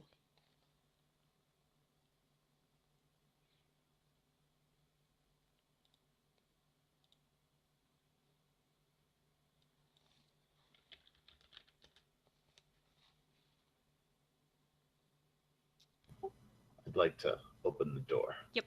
All right, so you crack open the door, and you see a door across from you. Also a door next from you, and it looks like it takes, you would probably get to see everything too. So you may be able to see, you see a step, some steps going down. Okay. I'm gonna head across the hall to the room there and listen at the door, see if there's anybody inside. Okay. Roll another perception check. You hear some very light snoring coming from inside. And these doors are creaky as hell, aren't they? Yeah. All right. Can I just check the other route? Check at the doors of the other rooms too. Let's roll a perception check for each one of them. That one, you hear nothing, and the room across from you, you don't hear anything. All right. There's probably not anything up here, I'm guessing.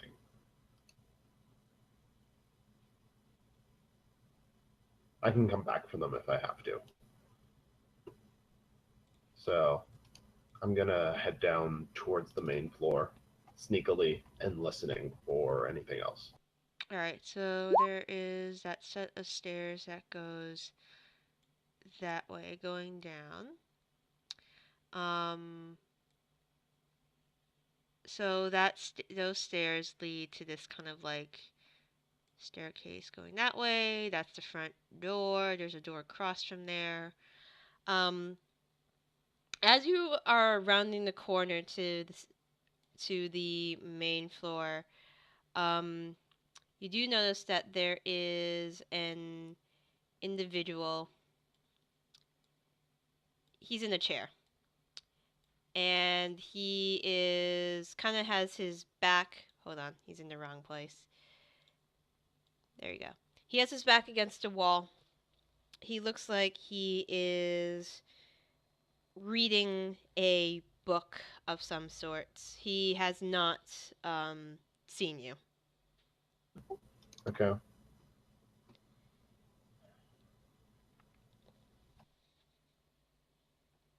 So I can't just kill him, unfortunately. Otherwise, they'll know we were here. Which is the worst.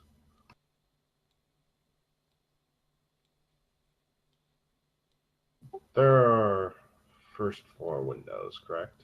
No first floor windows. Oh, right, no first floor windows. Okay. So I can't speak Infernal, so I can't talk my way past him, even if I were to go through the front door. Does anybody speak Infernal?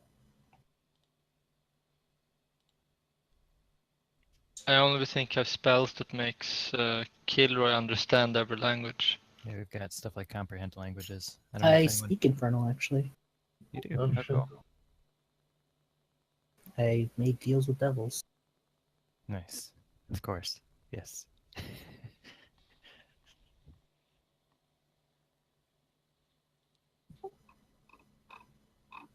Okay. God, can I just kill him, guys?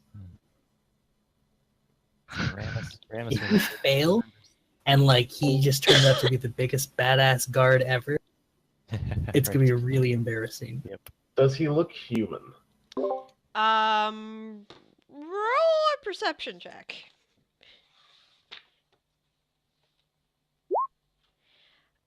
He appears to be human.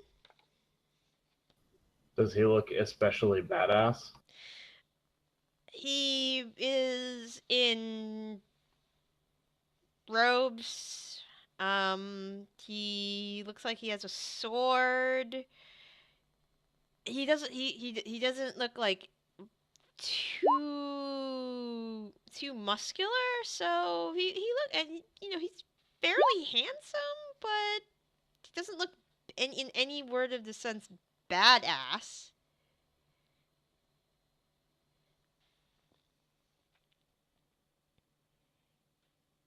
Ramas, just think that you are in a game. How would you solve this in a game? I'd kill him. And if you couldn't kill him because then you lose the achievement. You're playing Dishonored right now. You're going for a no-kill playthrough. Do it. Oh, I'm just looking through my items. I thought I had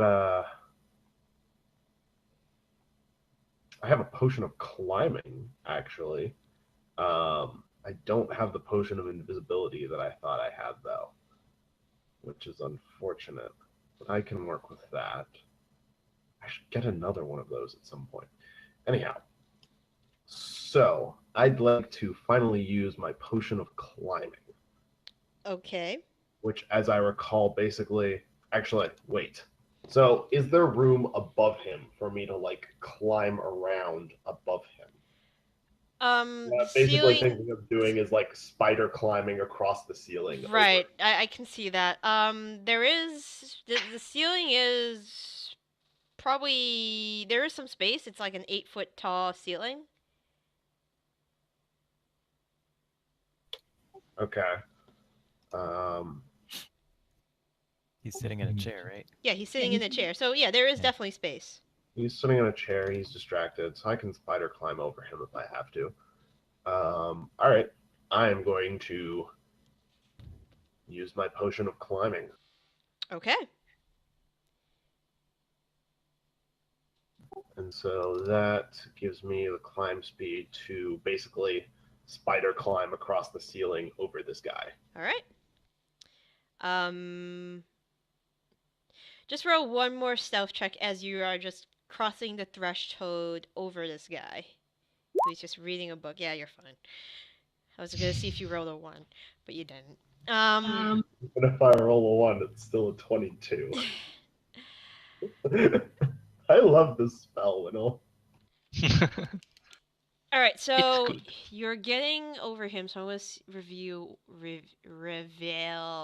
else you see. All right, so there's a hallway going down.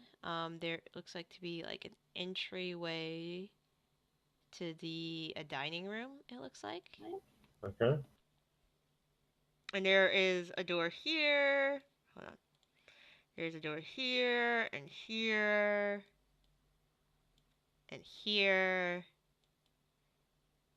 and across from that one here. Okay. I'm going to check the dining room first because it's the easiest one for me to spider climb into. Okay. hope- You are upside down spider climbing into the dining room. It's a rather very shoddy dining room. The table appears to be missing a leg. So it's kind of like hanging, like kind of tipping over to one side. The chairs in the photograph are rotten and looks like they have not been cared for. There is also a door from the dining room to that area. Okay. Gonna take a quick listen at the door then, and then if I don't hear anything, I'll open it up. All right, roll a perception check. It appears to be quiet. All right, let's open her up. All right. You stealthily open the door up, and it's pretty easy to open these doors up to what appears to be a kitchen area. All right. Can I like search both the kitchen and the dining room for hidden doors? Yeah. Make a investigation check for each area. Oh wow. Oh wow. Okay. You don't find anything in the dining room. And in the kitchen you find some pretty moldy wheat. But other than that, you don't really find anything of use. Damn. Okay.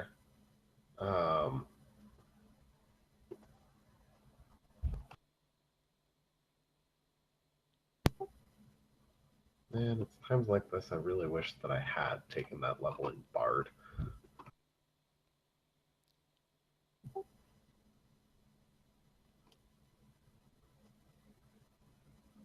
Okay, so I have to check the rooms across the hall then. They're the only ones remaining.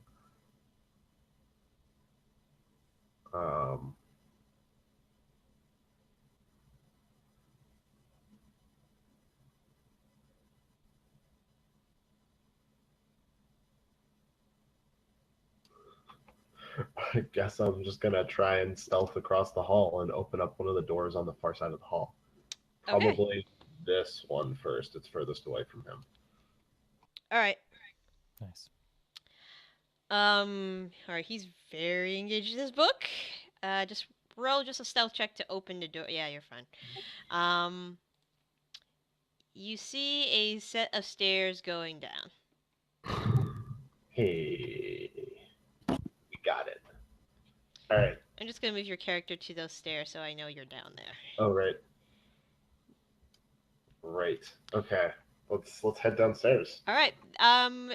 You don't have to roll a perception check for this. There is some light chanting. There is some chanting, drifting up from down below, upwards. Okay. I am going to continue to be stealthy. I'm going to close the door behind me. Okay. I'm going to continue to be as stealthy as I can. All right. You go down the stairs. And that's what you see when you reach the bottom of the stairs. You notice that okay, you take a peek around the corner. Yeah, you could probably see the whole room. Alright, so you see 4 individuals, including the woman that you saw enter, well, you guys saw enter the house. There are 6 treasure chests, and they appear to be worshipping a strange small idol on that little pedestal up there.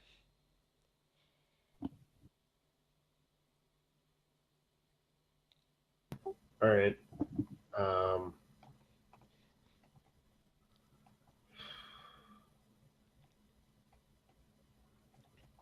Are they doing anything obviously evil in their worship? Well, 2 of them, the ones that are closer to the pedestal, looks like their right hand has been sliced open, and there is a small pool of blood. There is like a bowl at the idol which is filled with blood at this point. There also looks like there to be the skull of a human child next to the idol as well. Okay, yeah, that's some pretty evil shit.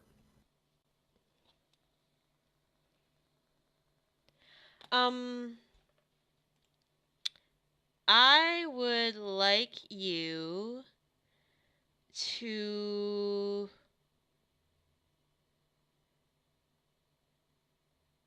make a perception check. This can only mean good things. Okay. The idol they seem to be worshipping seems to be moving on its own. Like like when certain phrases or words are being invoked, you notice that the sometimes the idol hovers and then sets itself back down. Huh.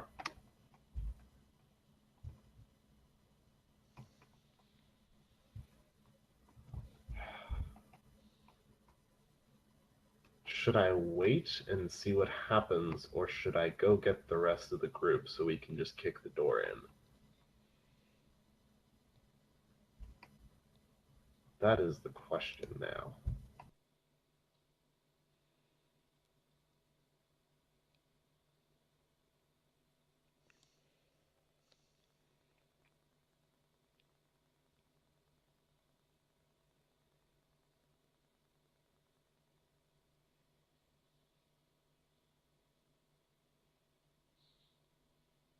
I don't know. I mean, what would Ramus do?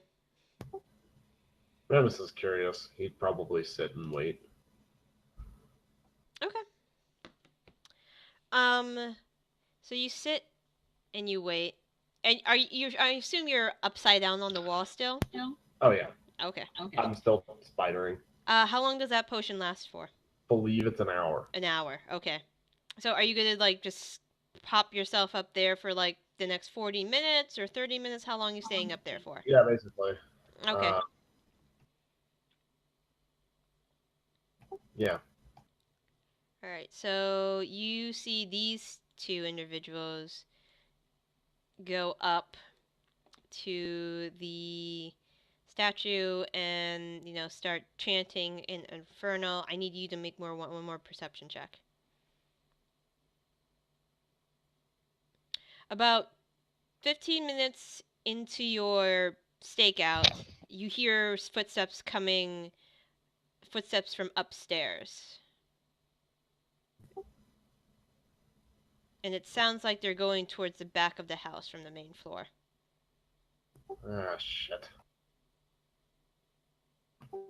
The cultists are all turned. How big are these chests? The chests are pretty large. All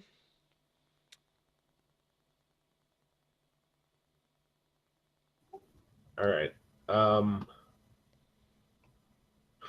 The cultists are all probably focused on their blood child ritual. So I'm gonna go ahead and try and sneak my way behind one of the enormous chests if I can. Can I? You can attempt to do so. Alright, is there enough room behind one to hide in? Yes, there is. You could probably, if you scrunched up a bit, you could probably hide yourself in the chest if it were empty. Okay, yeah, but none of them are open, and I probably shouldn't make the extra noise to open one. Yeah, okay. So I'm going to attempt to hide behind one of the chests while using my amulet of disguise to make myself appear as small as possible, because I figure that'll help. Okay. All right. I am hiding behind a chest. All right, you hide behind the chest. Are you kind of putting your, Okay.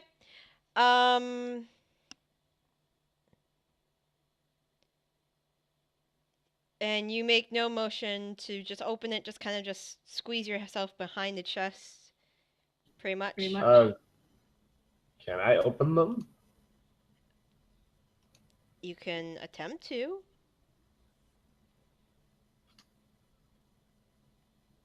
You'd have to be very quiet about it. Sure. Which you Why are. not? Let's try and hide in the chest. Okay. This can't possibly go wrong.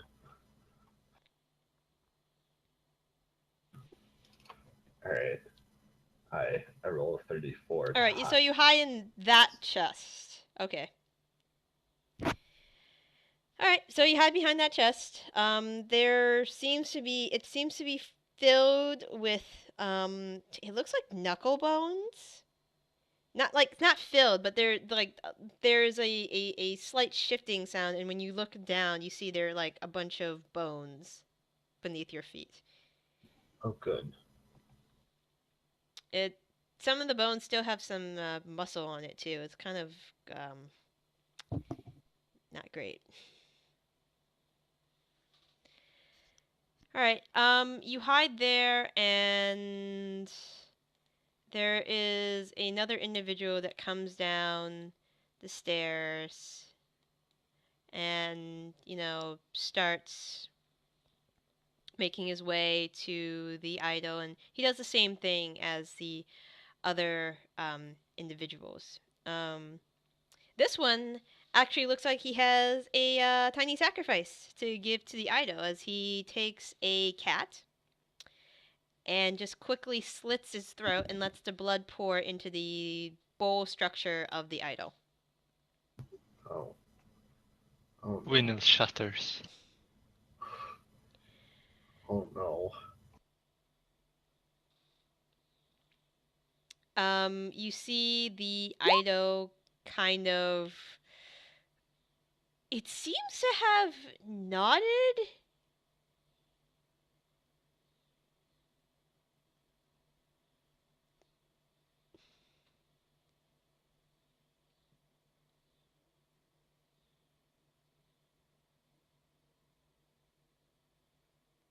But yeah, they continue chanting.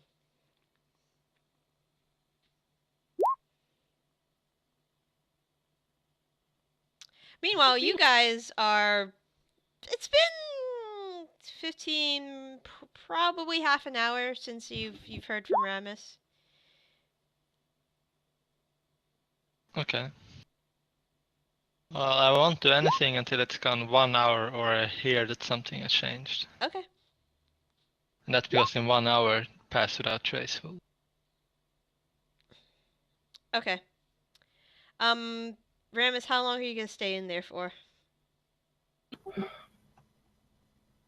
Say if it's been half an hour, probably another 20 minutes. Okay. If I can swing it. Mhm. Or until they finish their creepy ritual. All right.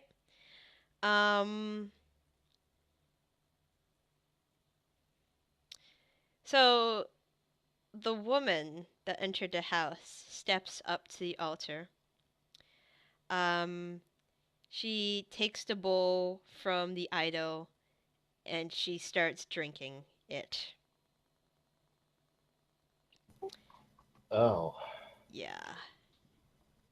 That's so unsanitary. Roll one more Yeah, perception no, check. sharing a bowl.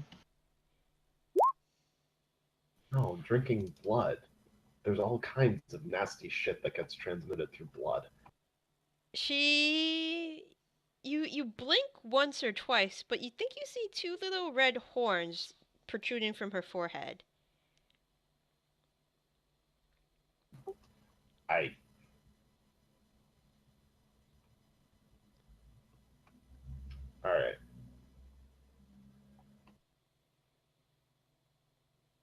So yeah, around this point,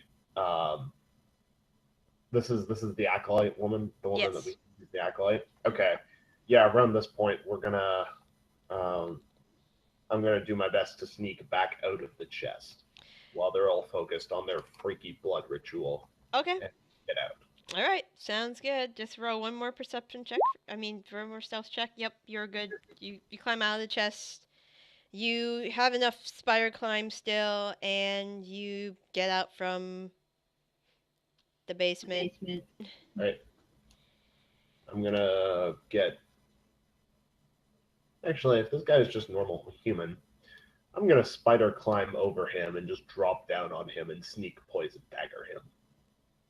Okay. You have advantage because you're surprised.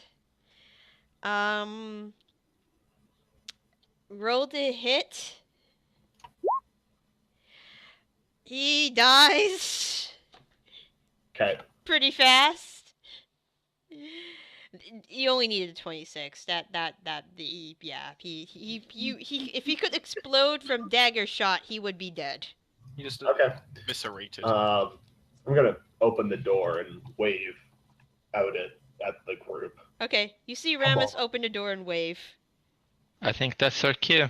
That's the signal. Chat. No, I'm just kidding. Yes. Alright, 1 second. I gotta get something.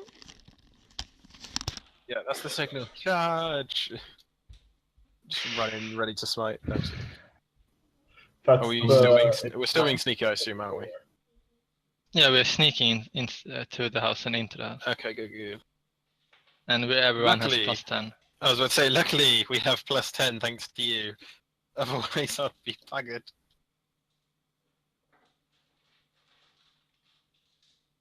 You can see.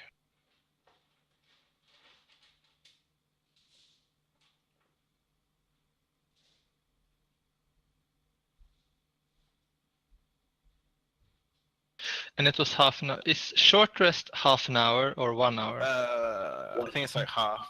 Or I suppose it depends on the GM, really, doesn't it? Yeah, I must know if I have 2 shifts or 1 shift. Half to 1 hour. Yeah, I reckon we could just ask. Yeah. Okay. You guys. Okay, I'll put your tokens on the board. We try to sneak in as well. Okay. So no one from the street will see us. That's what we try to. Just Alright. casually. Yes. Well, you guys still have pass without a trace, I assume. So add 10 to your stealth rolls. Okay. Stuff. It's always. God damn. So I did 13, so that's not that bad. You get 12 because you have steel armor. Oh, so it's disadvantage, isn't it? Yeah. So 12. 12, which is worse, but still over 10. So It's hopefully... above average. Okay. Let me see. Clank. Clank, clank, Not a clank, critical clank. fail. Or actually, no, it's not as loud. It will be just... Just to check, did it count as I got a short rest while we waited for Ramas? Yeah, you guys got a short rest while you guys waited for Okay. Ramas. So yeah, you get your shifting, your shapeshift, one of your shapeshift backs, I think. Yeah, exactly. Okay. That's what I'm wondering. All right. Ramas. Everybody roll perception checks now. There's definitely some commotion. Ramas, We more get plus commotion. 10. Hwinnil and Kassoff. You hear a lot of noises coming from downstairs now. We should go. They're drinking blood and stuff down there. It's really weird. And the one woman has horns. Okay, so it's a demon cleanout. Cameron, you take lead? Oh, we're not. I thought he said we should go, not we should go. We should go down, or we should go as in We should leave. go down there. Oh, We should okay, go yeah. down definitely. and- All right, so yeah, I'll be on the front. All right.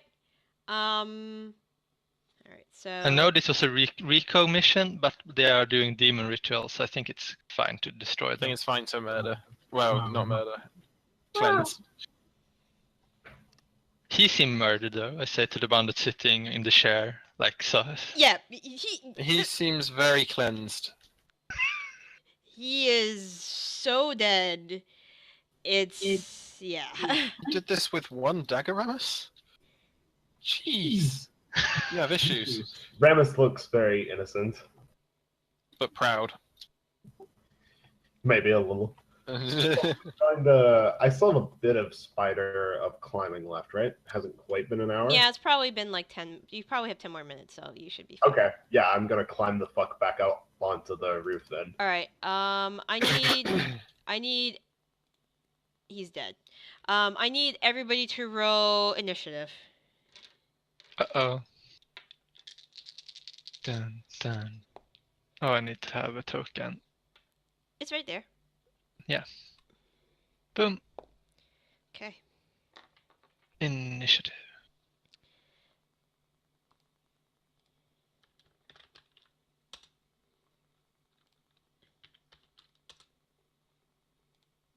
So many spells now. And he went at 9. Okay. Then descending, and then. All right. So the first is Ramus. Alright. I am going to run towards the I'm gonna run towards the basement door. Okay. I'm gonna head back towards everyone. It's this way. All right. Kilroy.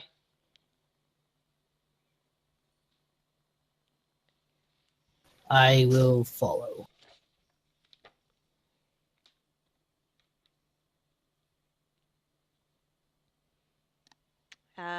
And Hwinnil. I will. I start moving forward, and then I'm asking Ramas: is it very crowded down there? Is it open spaces or not? It's open-ish. It's open-ish. Okay. Yeah. There's 5. There were 5 of them down there. Mhm. So I'll tell them that. Okay. Is there like a small space, or should I flood it with water? It was roughly 1, 2, 3, 4, 5. 5 by no, 25 by 25 by 50 feet. Okay. So it's a largish space. Never mind. Hwinnil will just prepare. She stands behind people and have her bow. Alright, Jan will go next. The cultists will... Actually, you don't know what they're doing. So I'm gonna hide this area.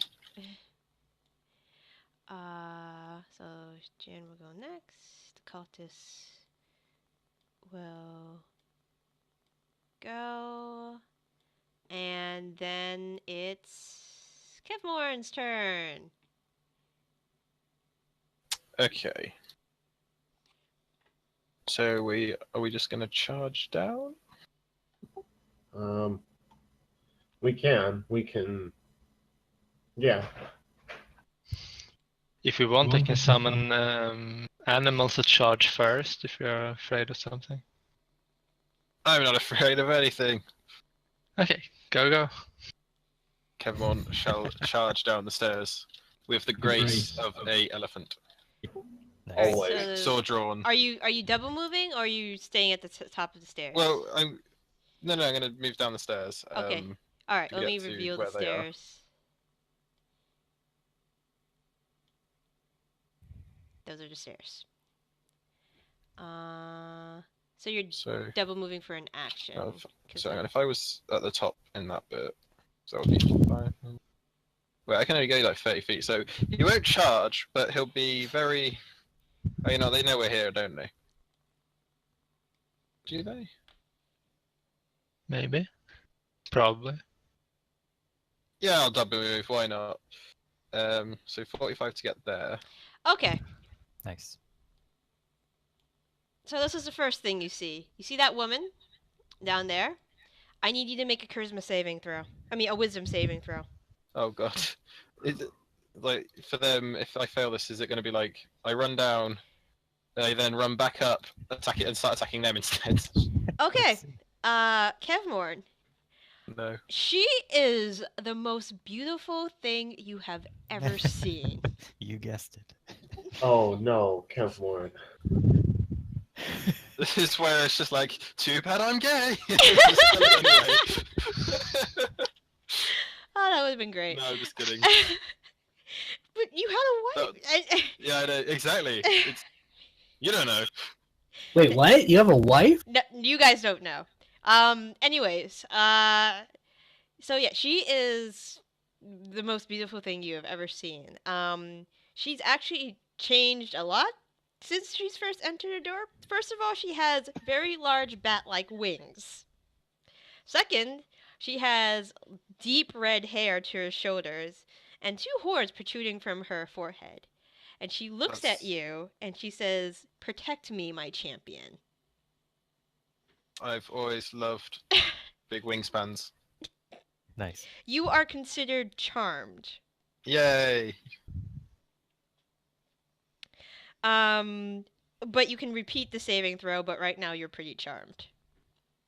Yep. Kasov. Okay, I'm gonna double move as an action to move 50 feet, which brings me to here, and use a bonus action to cast Shield of Faith. Okay. The other thing, Kevmore, that you've noticed is there is a floating idol right there. Alright, so you cast Shield of Faith. That's your turn. Ramus. Well, I guess I'm gonna spider climb my way into the stairway, and see Kevmorn. Yep, he's at the bottom. Yep. Okay. So I have 20 more feet. All right. So I'm here, standing on the ceiling, looking at Kevmorn, like, "Hey, Kevmorn, can you see the horned lady yet?" Yep. Right in front of me. Kill it! No. What? Kevmorn, you're a paladin, remember? You're supposed to kill evil things? No, I'm not. Guys, something happened Shut to up. Kevmorn. He's not Kevmorn anymore. Kilroy, it's your turn. I'm going to.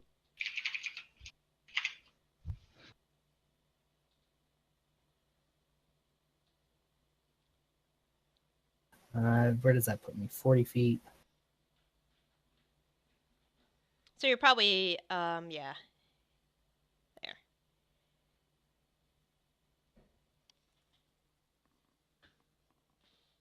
I'll hold here.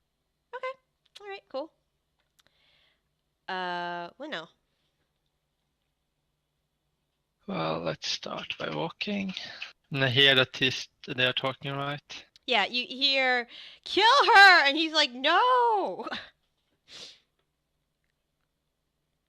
Mm-hmm. Well, I'm going to summon 2 animals.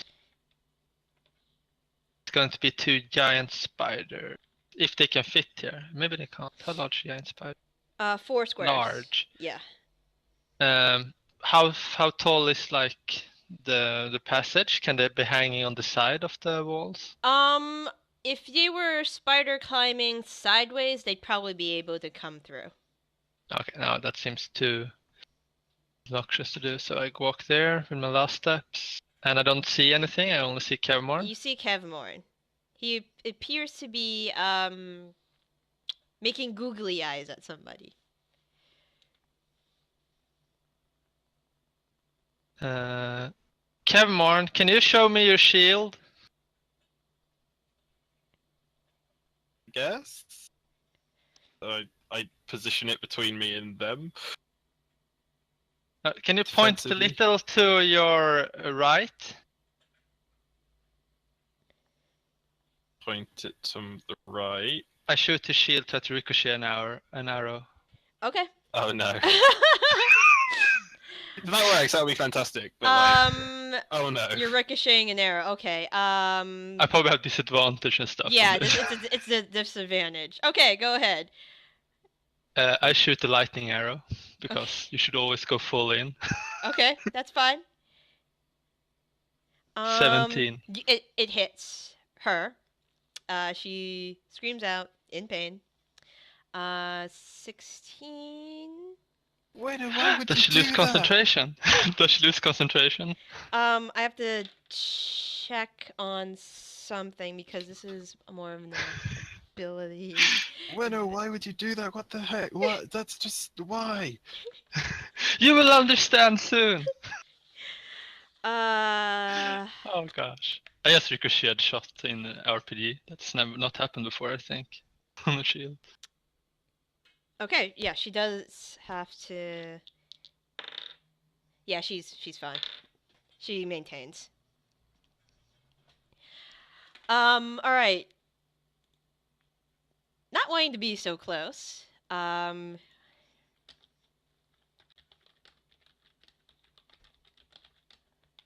Does she scream or anything? Do I know that I hit? Yeah, Except she screams in pain. Kevmorn, she communicates with you.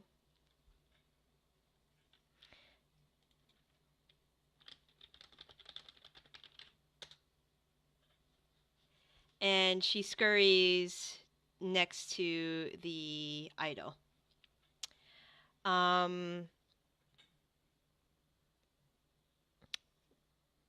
Yeah, she does that.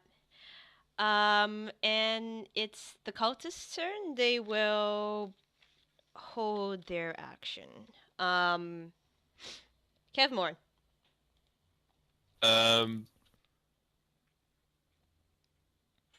I will move here Okay. and then put my shield in front of me, facing the rest of them. All right. Literally just blocking the entire door, the entire passage, really. Okay. Roll a wisdom saving throw.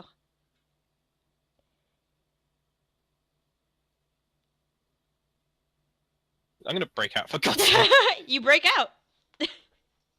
Just like, wait, what? What? What happened? What? Where am I? Huh? What are we doing? Wait, why am I facing you guys? Why is she not pretty anymore? But that's the end of your turn, and now it is Kassov's turn. Okay. Yeah, I just move down the stairs and say to 5, 10, 15, 20, 25. Okay, I say to Kevmore, don't worry, you're back with us now. Just shield your eyes from the lady, I think. Will do. And I'll try not to be in the way.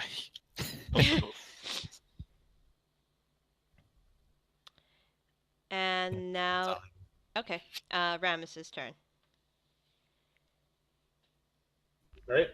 So I am going to go around. I'm going to walk over on the roof above Kevmorn. And yeah, I'm going to throw a grenade at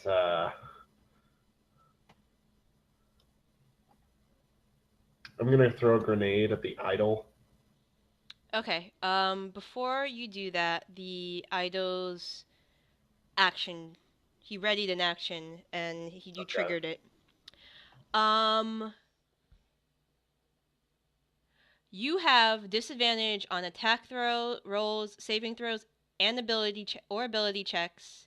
I gotta choose. Hold on, I want to choose. All right, so I didn't choose prior, so I'll just roll a d6. That was my bad. So 4, 6. All right, so disadvantage to ability checks until the end of your next turn. That's it. Now you can continue. All right. Yeah, I'm gonna. Actually, the idol's all stone, isn't it? He appears to be stone. But it's got that big bowl of blood on it. It's empty now, the bowl. Oh, damn. Okay, I'm not throwing a grenade at that then. I'm just gonna shoot the demon host.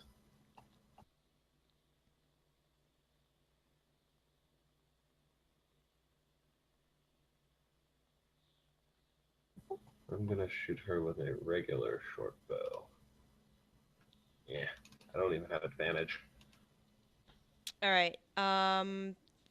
That will hit. Is this a normal? This is a normal short bow? No, it's magical short bow. Okay, just double checking. All right. So 13 damage, 29. She is not happy about that. And then I'm gonna use the rest of my movement to walk back. Okay. Kilroy. I'm gonna move up, like kind of peek out, and then give him the old time bomb. Okay.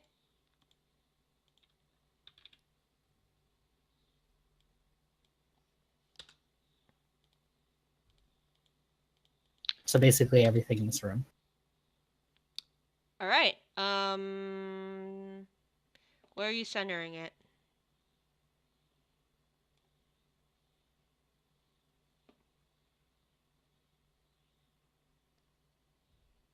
Okay, sounds good. And it doesn't go through walls, right? No, it doesn't go through walls. All right, so 16. Okay, so I'll do the 4 cultists first. Save. 2 failed. So they're dead. And they take 20. Do they even have that much? Nope. Alright, so all the cultists are dead. Oh, you hit everything in here, right? Yeah, chest too. Okay. Dear Lord. So the chests, aren't really chests. As soon as the time bomb spell hits them, the chest lid opens, showing rows of sharp teeth. Oh. Mimics. On 3 of them. Luckily, not the one you were hiding in, Rams, because I was waiting for that. You are a cruel, cruel person. I love it. I love it so much. So the one you were hiding in was exactly next to one. So I'm going to denote the ones that are. Yeah, I was just waiting. Please don't go into the one next to it. That would have been so great, though. He literally fed himself to a... So I'll denote them as blue. So I had marked these previously. Yeah, and that one over there.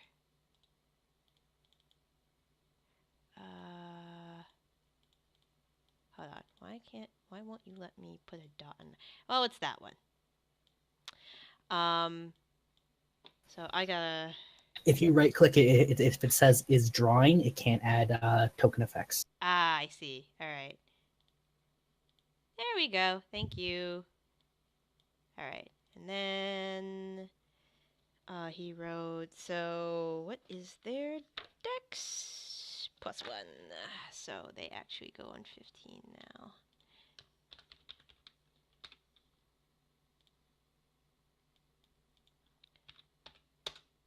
Okay, so there we go. And they will take. Well, I gotta roll their dexterity. So all 3 of them, they all failed. Okay, so they all look pretty hurt. Was the idle thing, was that an unattended object? Nope. It's taking actions. It's taking actions now. I can hope that it just gets sucked in and we're done. Nope. The idol saves, so the idol takes it's force damage, the time bomb, right? Yeah. Okay, just making sure. I think this one is safe, actually. Yeah, it would be. Which one? This one, the red arrow. Oh, okay, he's fine. And the idol is gonna take that much. Okay. And she has already. Yeah, she saves. She's not looking good. Okay. Bueno. Yes, it's kind of crowded here.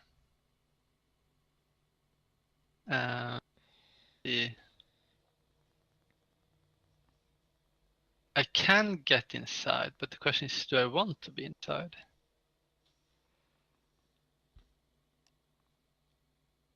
What the hell? If I turn into a cat or a big animal, can they jump over me, or is it very? Yeah, they can move through you. Well, I move there. Woodhouse can move 35. Turn into a saber-toothed tiger. Okay. Let me get that. And then I want to try bite this thingy.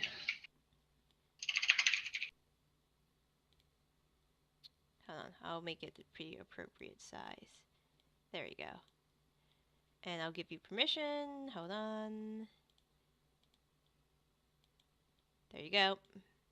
That's a big tiger. Alright, I think I was gonna double check if I have multi-attack or if I only have one. I think I have only one attack. Okay, yeah, I need to do a special attack to get both. So I will choose to make a claw at the chest. Okay. So, boom. Okay, you hit.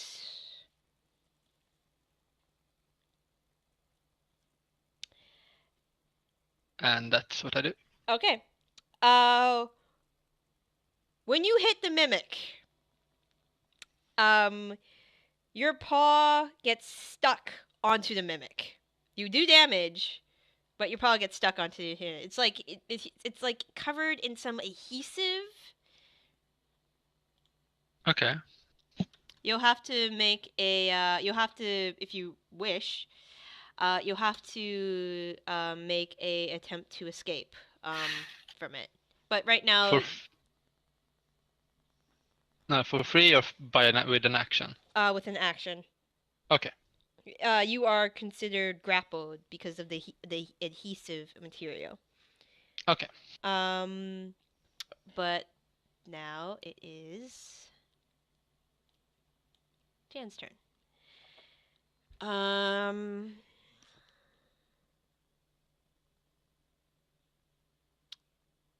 Jan, in not very good shape, is going to use her ability to shift into another plane. She just glares at all of you, and then she disappears from existence. Shit. The mimics are gonna go now, and there is a tiger. How far can they move? Oh, they got 15 feet. They're fine. So this chest goes hop. So they're flanking you. And he is going to... The one that has you adheres to it's going to bite you. So that's 17 to hit. That's it. Okay. That is 10 piercing damage and an additional 3 acid damage. The other one, since you're already grappled by that one, is just going to bite you as well. Yeah. Or attempt to. 18 to hit. That's it. Okay. That is 7 piercing damage and 8 acid damage. So 15 altogether. For that one. Okay. Can he get to you? Hop. Yes, he can. So he just kind of just hops over to you. Not flanking. 17 does hit. Yes. So that is 10 piercing damage and 7 acid damage. Perfect. Okay. The idol is going to try to attempt to seduce the righteous. And who can he see? Are you behind a wall, Kevmorn? I'm trying to see. I think I was. You think you are? Yeah, you are. So instead of you, he's gonna look at Kilroy, and he's gonna give you disadvantage on your saving throws. And then he's going to fly over to Hwinnil and do 2 slam attacks. So the first one is a 19 to hit. That hit. You take 7 bludgeoning damage and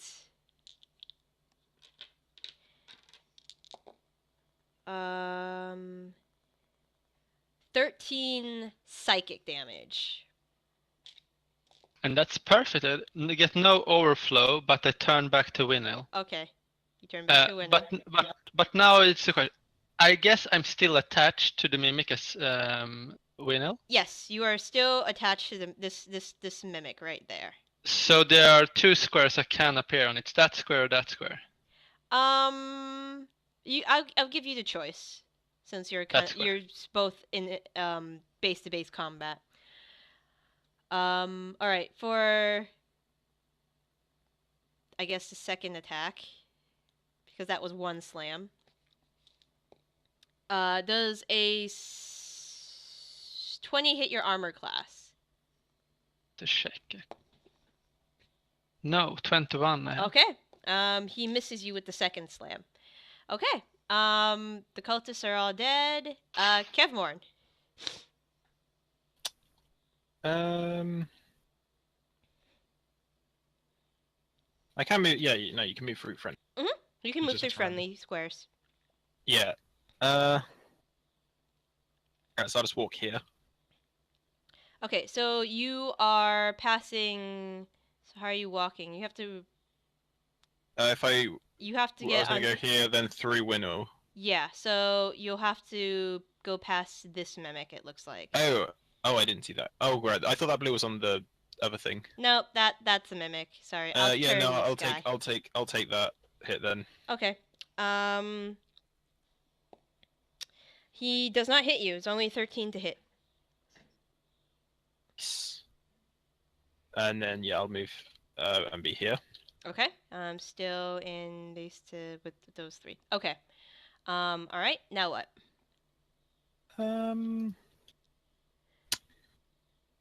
As soon as you step near the idol, Kevmorn, there is this presence around. You feel like the idol's presence is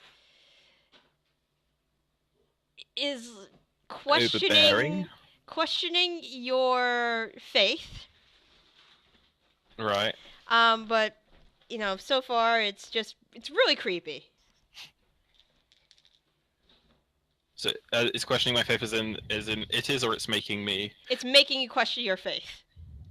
That's not good. Yeah. Okay. Okay. So I think I'll attack the mimics first, because they might not do voodoo on me. So, I'll swing just a regular attack at one of the mimics, the one to my right. All right, the one to your right. So this guy right there? Yep. Okay. That does hit. So that is plus 13 damage. Okay. And if it's still mimicking, I'll bash it again with my sword. Okay. He is no longer mimicking. He just kind of just flow mouth open, sharp rows of teeth, and dead. All right. Then where is my class? Yeah, you would have been attached to him, but he's dead now. Yeah. Still sticky. I'm gonna use Vow of Enmity on the idol. As a bonus action. That's your class feature? Yeah. Make a wisdom saving throw. Ooh, okay. Oh, also, I noticed that I should have Aura of Protection, which is a part of the thing at level 6, is anyone in 10 feet will get my Charisma modifier added to them whenever they make a saving throw. So for me, it's any save you do when you're within 10 feet, you get +2. That is also a class. And I get that as well. That's also a class feature, isn't it? That's just a thing. It just says starting at level 6 whenever a creature is. It's just like a It's a class thing, feature. Oh yeah, so yeah. Continue to make 2 wisdom saving throws, please. Oh dear Lord. Okay, the first one will be the +2 on that. Unfortunately, what did you try? You said you tried to cast the first time? Vow of Enmity. It's spent. It's wasted. It doesn't work. The idol nullifies it. Oh, okay. Now the thing you get at 6th level, I want you to roll a wisdom saving throw for that as well. 16? 16 does make it, so you are able to grant that feature. Okay. I don't like this thing, guys. Kill it. No, my turn. Yep. All right. Cast off. All right, cool. Well, I can move 5, 10, 15, 20, 25 to get in. You feel the same kind of creepy apostasy aura around that idol. Okay. You're Do I have to do questioning your faith to IU. Do I have to do something? Not yet. Okay. Yet. Well, I'm gonna cast a spell that I learned from Ixen. Mm-hmm. I'm gonna cast Scorching Ray, which Okay. lets me throw 3 rays of fire at different targets if I want to, and I'm gonna try 3 different targets. So, technically, I'll okay. So cast I'm it. trying to figure how this works with this thing. It says okay. I need you to roll a wisdom saving throw. Okay, wisdom saving throw. You should be fine. I'm pretty good with those. You're pretty good with those. Not today. Wait, Nope. wait, no. Is it over 16? No, it's He 14. also I'm next to Kevmorn. Does Kevmorn's +2 help me? Yes, Yes, it does. So you make it. So you can cast Scorching Ray. Excellent. So Yeah. I'm gonna. Teamwork. Yes. So I'm gonna. I assume that I can tell that the idol has been moving around. Oh yeah, he's been flying. Okay. He's floating in the air right now. Then one of those is for the idol. One of them is for this open mimic. Okay. And one is for this open mimic. And it says to make a ranged spell attack for each ray. Mm-hmm. So I guess the first one that came out there, that's for the idol. Okay. That does not hit the idol. Okay, here come 2 more. This is for the other mimic. Got a 20. All right. So that takes 4. And the third mimic, that takes 9. All right, those Okay. are not looking in a good way. And That's all I do. Okay. Ramus. All right. So, does it look like the mimics can reach me on the ceiling? No. Excellent. Okay, I am going to move to this corner of the room then. Mm-hmm. And I'm going to attack the mimic in front of Kevmorn. Okay. So I get sneak attack but no advantage.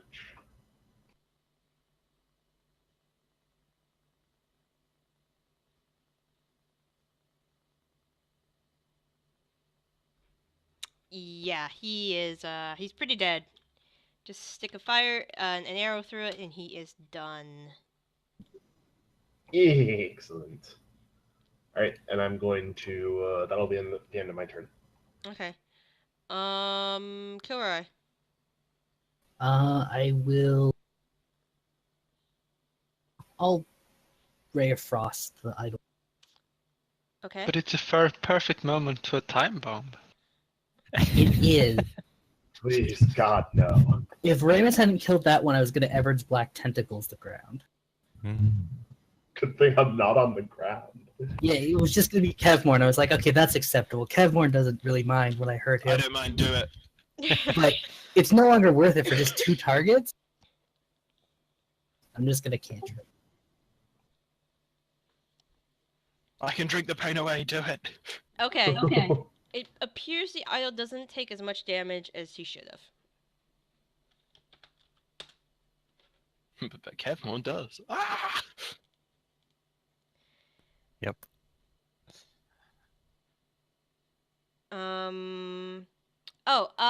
Castle, what square are you on exactly? It looks like you and Hwinnil are overlapping. I'm I know the map's a little weird, so... trying to be here. I think that she's sharing a space with. Oh, she okay. I don't know. It's I can be in this space. I don't know. I thought Oh, the idol was over her or something. Yeah, No. there's fine. There's fine. I'll be there. I'll be Okay. there. That's fine. That still works. All right. And Hwinnil. Is the idol made of stone? It appears to be made out of stone. Is the floor made of stone? The floor is stone. Am I still attached to the mimic? Yes, you are. You have not made a attempt to escape yet. Can I cast spells while I'm attached? Yes. Grapple does. You're essentially grappled, so you are not hindered by the mimic to cast spells.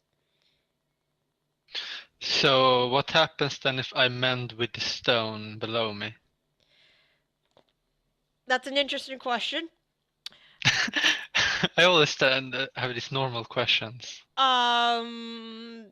Technically, you can't take the mimic with you, so I assume that would break the grapple.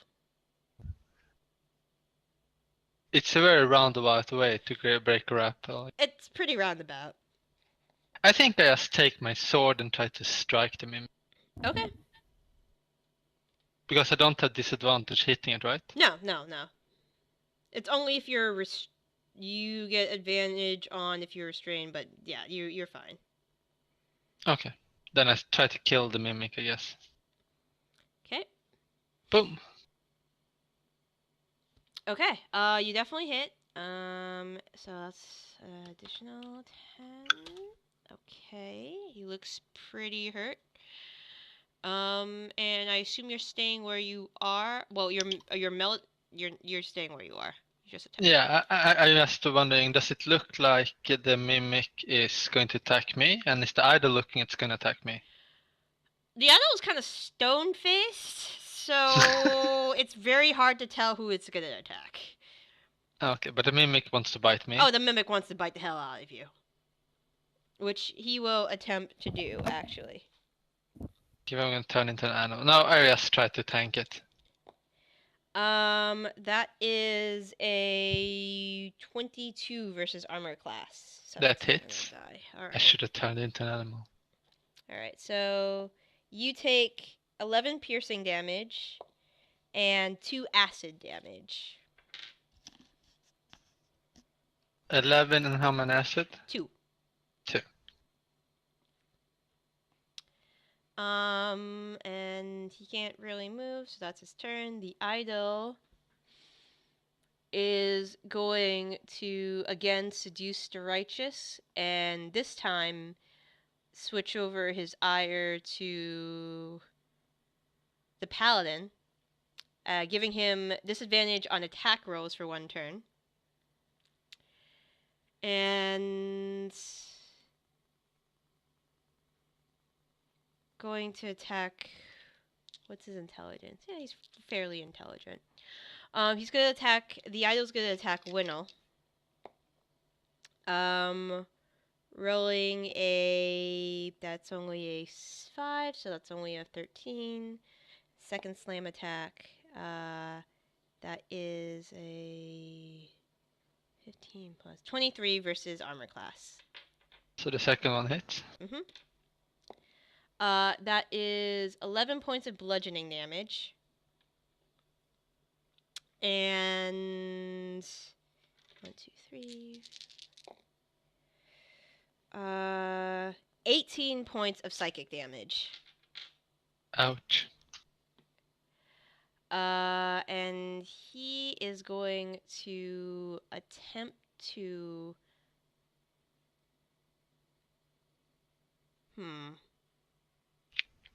He's gonna start floating in. He doesn't like being in this group. So. Kasov, Kevmorn, and Hwinnil, you guys can roll to hit as he moves away from Hwinnil. Like, flies to the ceiling where Ramas is.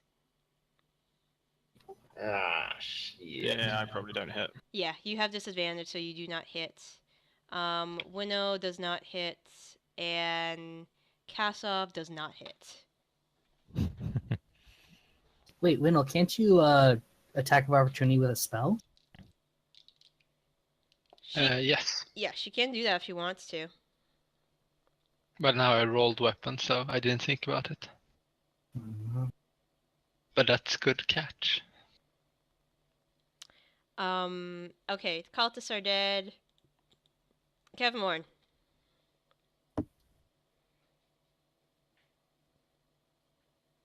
So it's just the last mimic now, isn't it? Mm-hmm. Unless there's okay, good. So I'll just walk up to it and that is the one that's yeah. I'm gonna finish. Oh, hopefully I'll finish it off. One attack.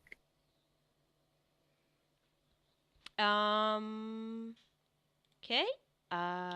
Plus 12.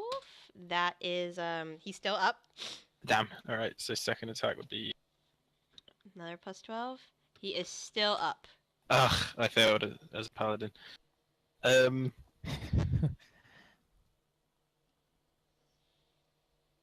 have. I can still move, can't I? You could, but now you're attached to this thing. Oh right, yeah. I'll just. But they didn't hit. Actually, no. He already has Hwinnil. So. Am I tastier or? Can it be more than one? It doesn't say. It Try. just can't Like, be. So I guess it's both of you. You're both attached to a mimic. Hey, Winnow. But he didn't hit it. Does it still count? He hit it twice. Oh, I thought. Oh, okay, never mind. I thought it was disadvantage. Never mind. Oh yeah, it is disadvantage. He didn't hit it, so that's a thing. Sorry about that. Oh right. Right, disadvantage. Yeah. Sorry. Yep, he's That's still fine. He's fine. You're not attached to a mimic. Did I just help the enemy again? Yes. Oh well, it's fine. It's all right. Kasov. All right. Well, I don't really want to get attached to anybody, so I'm gonna ranged weapon this with a sacred flame onto the mimic right in front of me. Okay. Roll a wisdom saving throw. Right. +2. Unfortunately, your sacred flame. You know, Ayun. Very sacred. It's not. She's not that great. This Ayo is awesome. Okay, that's all I do. You should I'm convert. disappointed. You both should convert. We should convert. Ramus. So I have this idol next to me. Yep. I'm gonna move the fuck away from it. Alright, disengaging, I assume? Yes. Okay. And I'm going to shoot a lightning arrow at it. Okay. You definitely hit. So +17. Okay. Lightning. He appears to take it. Right. And yeah, I'm going to in case our demonic friend comes back, I have these lovely dimensional shackles. I would like to have them like out and ready in case she does come back. Okay. So yeah, that will be my turn though. Okay. Kilroy. I'm going to peek out a little bit. Mm-hmm. Reverse time on Hwinnil. Okay.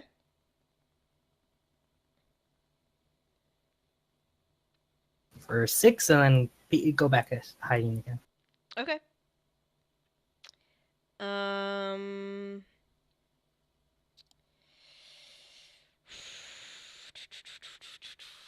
Hwinnil.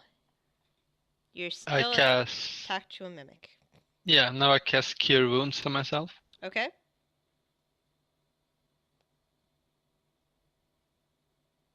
420. All right. Oh wait, I had my And- int mod, so that you actually healed another 5. Sorry about that. Okay. +5. Now I'm starting to look a bit more like myself. And I can't do much more, so that's what I do this turn. Okay. She's on there. The mimic who's attached to you is. You're very tasty. You're so tasty that he rolled a 24 to hit you. So that is another 7 points of piercing damage and 3 points of acid damage. So that's 10 in total. Perfect. All right. The idol, sad that his new friend went away, is going to again seduce the righteous.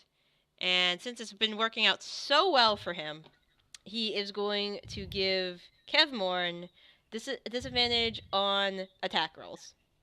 Oh. And then he's going to look at Ramus. No, he's going to look at Kevmorn and decide to try to slam him. Come on and slam, and welcome to the jam. Nice. That is a 27 to hit. I mean, yeah, just hits the. And that is a 25 to hit? Yep. Okay. So you're fine. So that's 7 bludgeoning damage Okay. and 17 psychic damage for the first one. Okay. And then that's 11 bludgeoning damage. And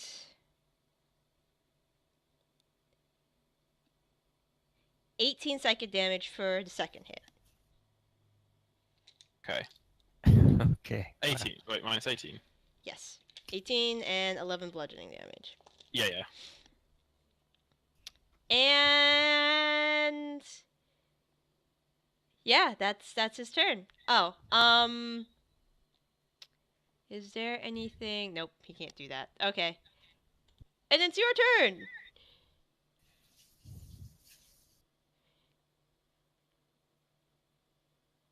I mean, I'm not okay. Yeah, sure. I'll try and hit him. Like this will teach you for making me hit things poorly, and then I'll try to poorly hit him. You poorly hit him. You poorly hit him again. Oh, for fuck's sake. Okay. You were really close, but no. And they're both ones. What the? They both. Wow. Like even if they did hit, that's just so tiny damage. What the heck? But yeah, all right. That's new. Okay, cast off. All right. I'm attacking the mimic that's next to me. Okay. No. You're not stuck. Okay. Then I still look like a fool. So that's all I do. Okay. Ramus. Alright, I am going to disengage, back up, and I get sneak attack this time on the idol. Mm-hmm. Lightning arrow again. Yeah. Oh wait, does that miss? You don't have advantage, right? No. No, that misses. Damn. Arrow goes straight into the wall behind the idol. And there's this eel chuckle behind that kind of emanates the room. Kilroy. Seeing as everyone is not killing the idol to my satisfaction, I will attempt to kill the idol. Okay. I'd love to see it. Don't think I'm going to, but... All right. Unfortunately, he doesn't do as much damage. It doesn't do as much damage as you hoped it would have. So it seems to be resisting to the cold then, right? It seems to be. Okay. It's actually just got 50% less damage against Kilroy. That's what it is. Oh. Specifically you. Well, he did like do some seduction thing on me. It winked at you sexily, sure. We'll say that. And that apparently gave me penalties. Alright, before this conversation goes out of hand, well, no. I want to cast Fairy Fire. Okay, I assume centering it on the Mimic and the Ido. It targets creatures, so it would get Kevmorn too, wouldn't it? It's a cube. Do it. Wait. How tall is it? Oh, damn it. Maybe I can't choose any creature. No, then I don't do it. Because then it will kill Kevmorn. No, I'll be fine. How does Kevmorn look? Does he look like he's dying? He looks completely fine. Completely fine. Oh. Maybe a little dinged up, but he looks fine.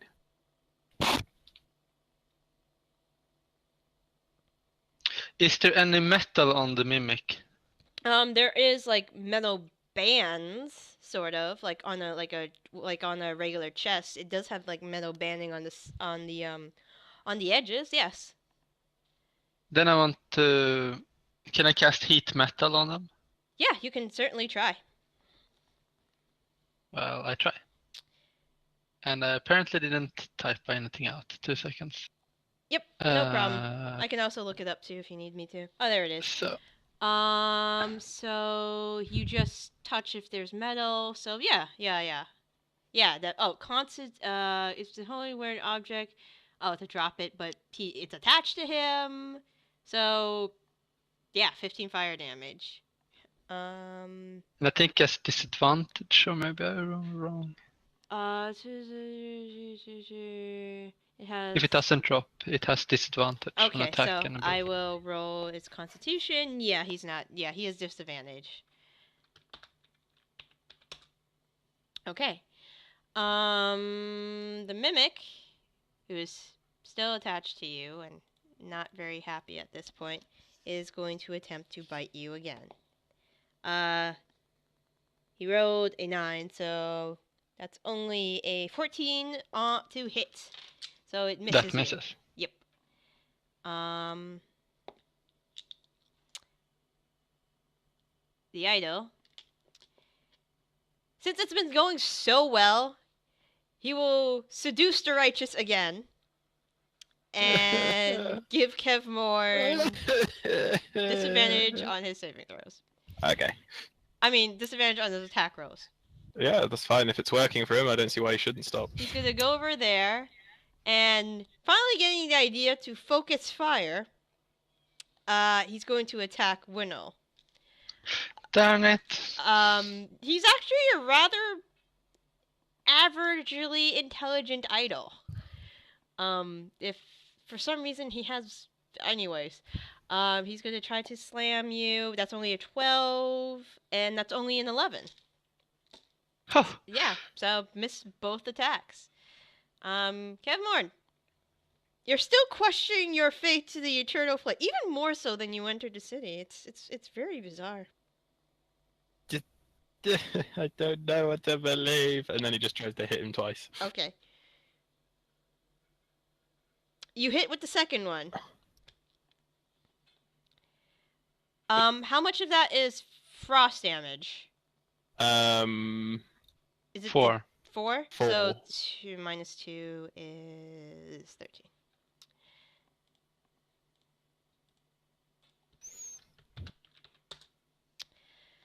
Alright,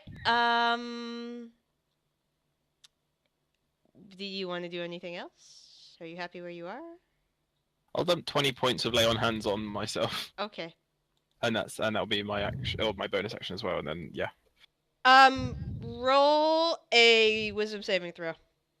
Oh, no. Oh, no. Even to just heal. It's a class feature. Oh, God. You wasted 20 points and it disappears. Oh no. I didn't know this thing existed until today. And you're so happy now. Castle! Well, seeing as Kevmorn was attempting to heal himself, I'm gonna hope that my wisdom save is okay by shouting out a healing word. Alright, roll that wisdom saving throw. Of course.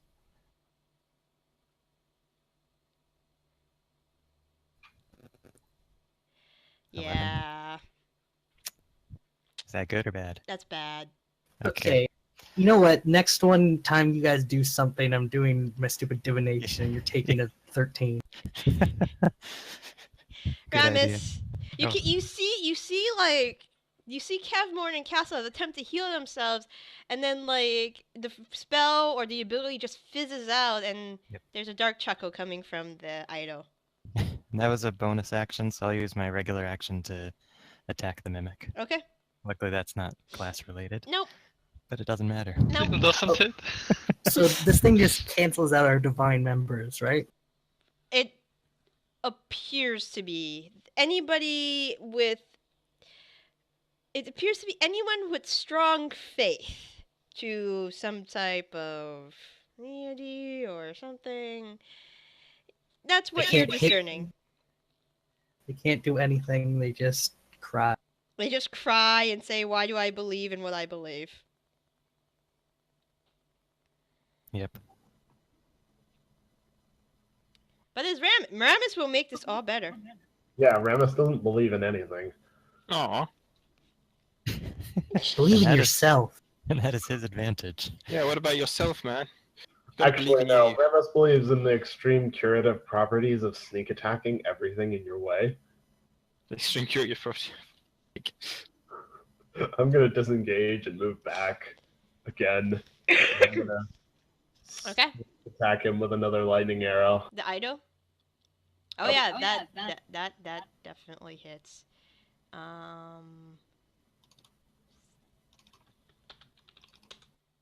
Okay, as your lightning arrow hits the Ido, it just cracks into two. And there is a very black, shadowy mist that emerges from the Ido and dissipates. Huh.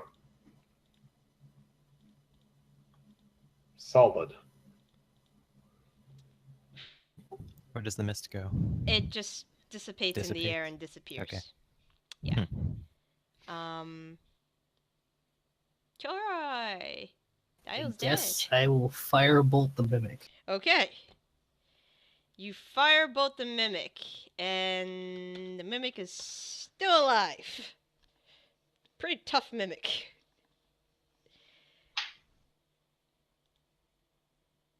But Hwinnil has this. As a bonus action, I activate heat metal again. Okay. And do 7 damage. The mimic is now dead. There's Oh, pieces thank God. of metal that are just on the floor. Good. Then, as my next action, I'm going to cast Detect Magic. Okay. Trying to feel if someone is invisible here. Okay, you're just walking around the room. First I'm standing still, just to check, and then I start walking. Alright, there's magic coming from this chest, in the chest, not the chest. There's magic. Did he get sucked in or no? Did that chest get sucked into the... Yeah, it would have probably tipped over, and you probably would have seen knuckle bones, and actually these two chests would have probably tipped over. Thank you for pointing that out. There would be bones that are scattered on the ground. The dead cat that was at the altar was sucked in. So was the child's skull. And among the rubble at this point in time, now that you have a moment to rest, I will tell you what items spilled, or what 2 items spilled out of the chest. First, you see a shield. It looks like it has some kind of like web covering, not a webbing, but there's a web pattern on it. It's clearly magical. And the other thing that popped out of the chest was a regular potion of healing.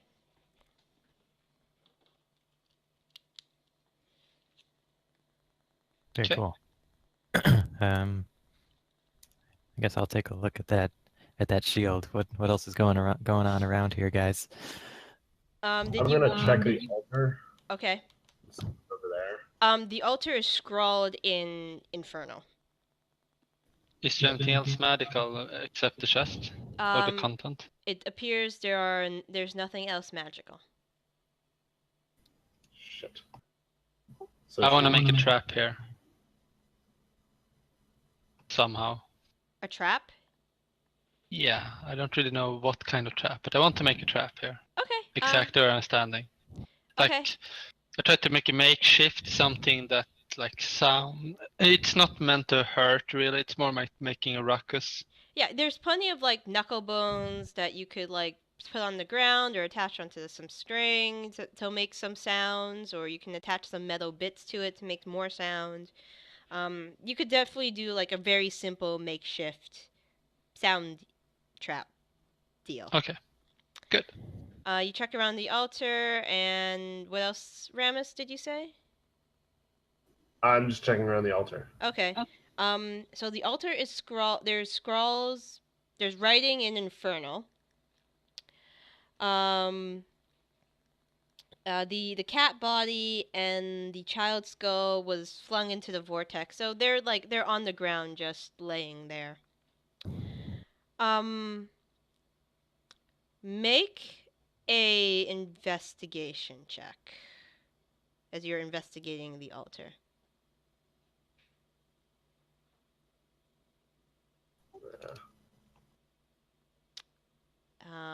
Unfortunately, yeah, it's just an altar. It's an altar. Yeah.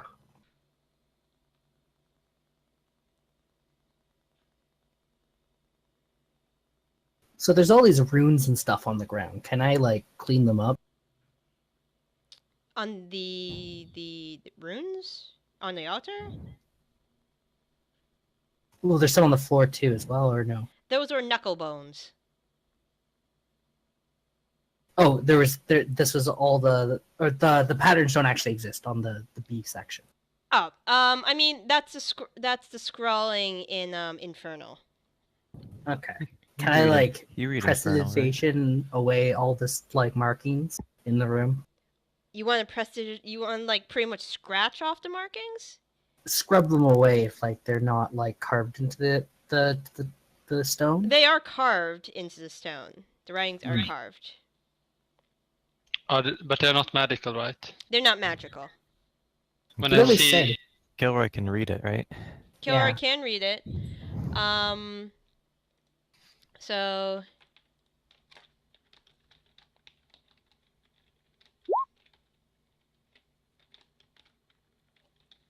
It's safe to read it, I hope, but don't speak it out loud. I mean, I can get my familiar to read it. Alright, so this is... I'm going to just roughly... D&D Infernal translators are great. Alright, so this is what it says. Translated.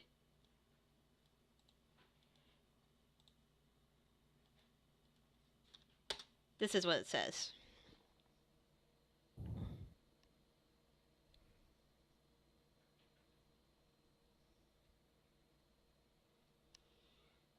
Is there any other markings on the altar? Like if I go investigate the altar, is there any other writing there? Make an investigation check.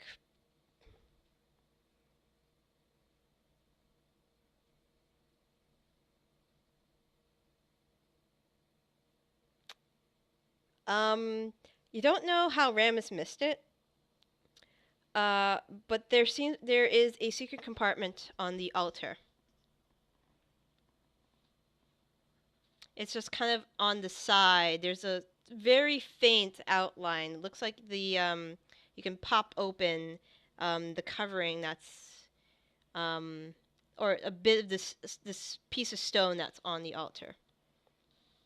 I'll like be like, "Hey, Ramus, I think you missed a thing over here," and then I'll go back to the entrance to the room and like hide behind the wall. Ooh. I'll go check the secret compartment. Okay. You. Or I'll check it for traps first. Okay, check it for traps. It does not appear to be trapped. All right, I'll open it. All right, you pop up. You pop open the secret compartment, and inside, there is. There's an eye inside the compartment. Like a physical human eye? A physical eye.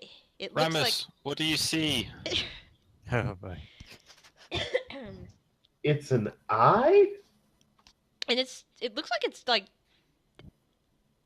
like as soon as you say it's an eye, It blinked. it doesn't, it's not an eyelid. Ah. It doesn't have an eyelid. It looks like if like you popped out somebody's eye. But it just kind of just somehow rolls around in your direction, and it's just you see the pupil like widen and contract. Oh god. I hide my face. put my hand over it, so it stops staring at me. Okay. Can I roll like an Arcana to figure out what this thing is? Yeah, you can roll an Arcana check. How is that not magical? I wonder. Could be shrouded. Yeah, Don't worry, guys. I'll smite it. You notice when he opened the compartment, it's made of a very like inside there is a lining of metal inside.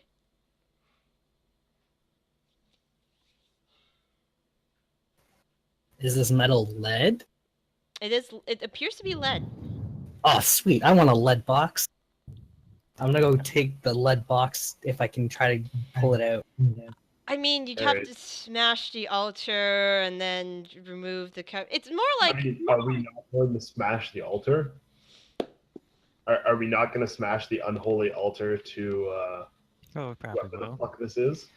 Why would you want a lead box? I'll I ask want- Kevmorn if he can smash open the altar, sparing the little lead box. Do I still feel affected by the no, you're thing? like, oh, the eternal flame other than these fuckers are great. Yeah, I reckon I could if anyone else, unless no one else has a problem with that. I'm checking the corpses. There are 4 corpses here that died from the time bomb. Mm-hmm. Ooh. I want to check. Yep, you find 75 gold pieces among the corpses. Just to let you know, the lead is actually about an inch thick. Normally, your detect magic spell would have been able to penetrate it, but since it says a thin sheet of lead, I assume a thicker piece of lead clearly wouldn't Right. do it. Right. You still have detect magic going? Yeah. So you did Detect it in something. this area, detect magic in like this area and this area. You're doing the whole room, right? Yeah. Okay. This area where the idol was originally on the pedestal, there is something behind it that radiates magic. Okay. I'm trying to look. I move closer and trying to find it. Okay.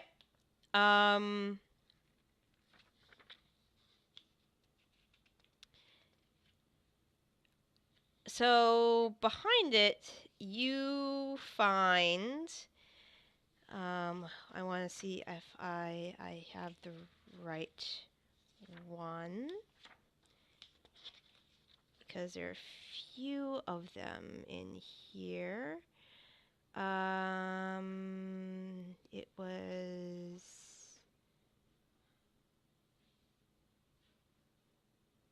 that one, right? I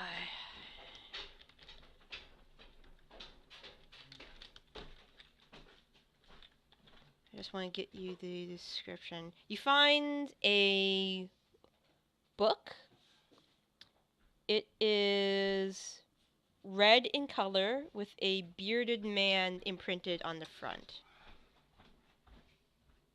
Okay. And it's magical. It's clearly magical. Here's a magical evil book, I say. Can we burn it? I don't know. Maybe Casso, can you maybe check it, like to see what kind it is, try to identify it? I can look at it. Should I just think historical or magical? It's do you have identify? Yeah, I've got identify. Okay. Can I tell that identify would probably be helpful? Identify would definitely work in this case. Okay, then I will cast identify. Okay. Takes about a minute. Takes about a minute? Okay, let me... Hold on. I gotta delete that because that's not what I wanted. Item... Add handout...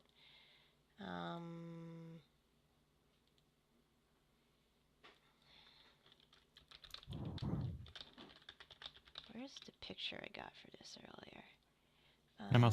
I'm holding that shield with the spider web on it. Did you identify that as well? No, I haven't yet. Alright, and... But I'm focusing on the book. Okay. Just so you know I'm carrying it, though. Yeah. I guess I can't find a good picture of that. Okay. I'm gonna have it appear in your journal. Give me a second. Do you see that in the handout there's a new item? That should be at the very top. It's for you. Tome of... Yes. Yes, I see something. Okay.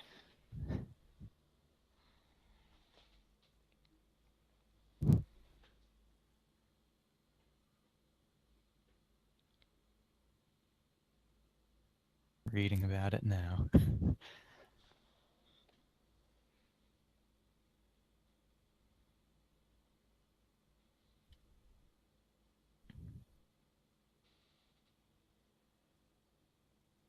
Okay, I share what I've figured out from this to some of the others and say that I will put it in everybody's journal now if you're gonna tell them. Yeah, I'm gonna tell them. Okay. It is a Tomb of Understanding. Ooh. So it's got intuition, insight exercises. If someone spends like a couple days, 48 hours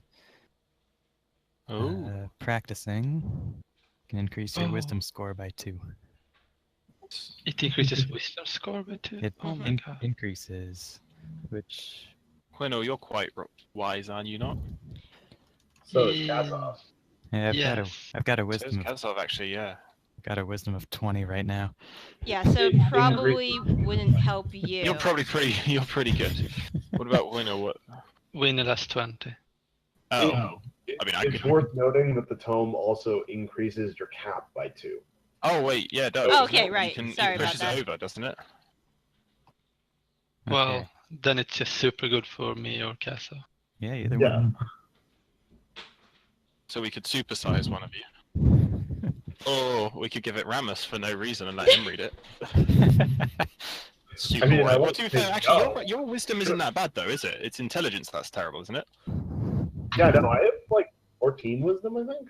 Oh, you have more wisdom than me, that means.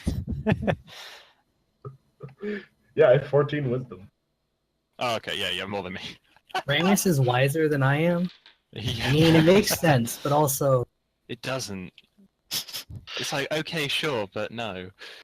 Well, Hwinnil says then, well, Casso, you should probably read it, and then I can take it. A century is nothing for me.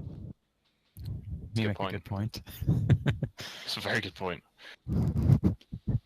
Okay. Okay, good plan. I like that, because pretty much everything that I do uses my wisdom modifier. Yeah, everything I do as well. But it Yeah. seems reasonable. Hwinnil will think about it as a small time investment. Okay. Okay. I appreciate that. That's cool. Okay, so I'll put the book away in my bag.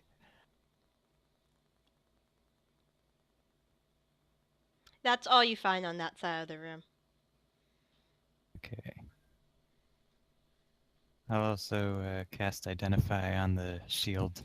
Okay. I was waiting for that.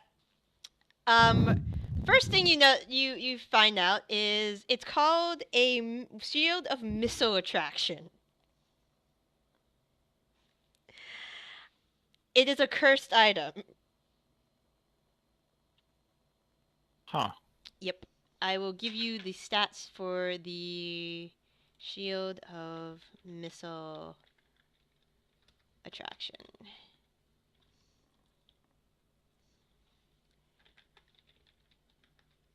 Who is using the Valerian bowstring? Do you use that, Ramas? I think I have it, yeah. Okay. You should use Hail of Thorns. Yeah, there wasn't really a good time to use it, I don't think. Maybe not. Don't you also do your sneak attack on it too? Yeah, I can.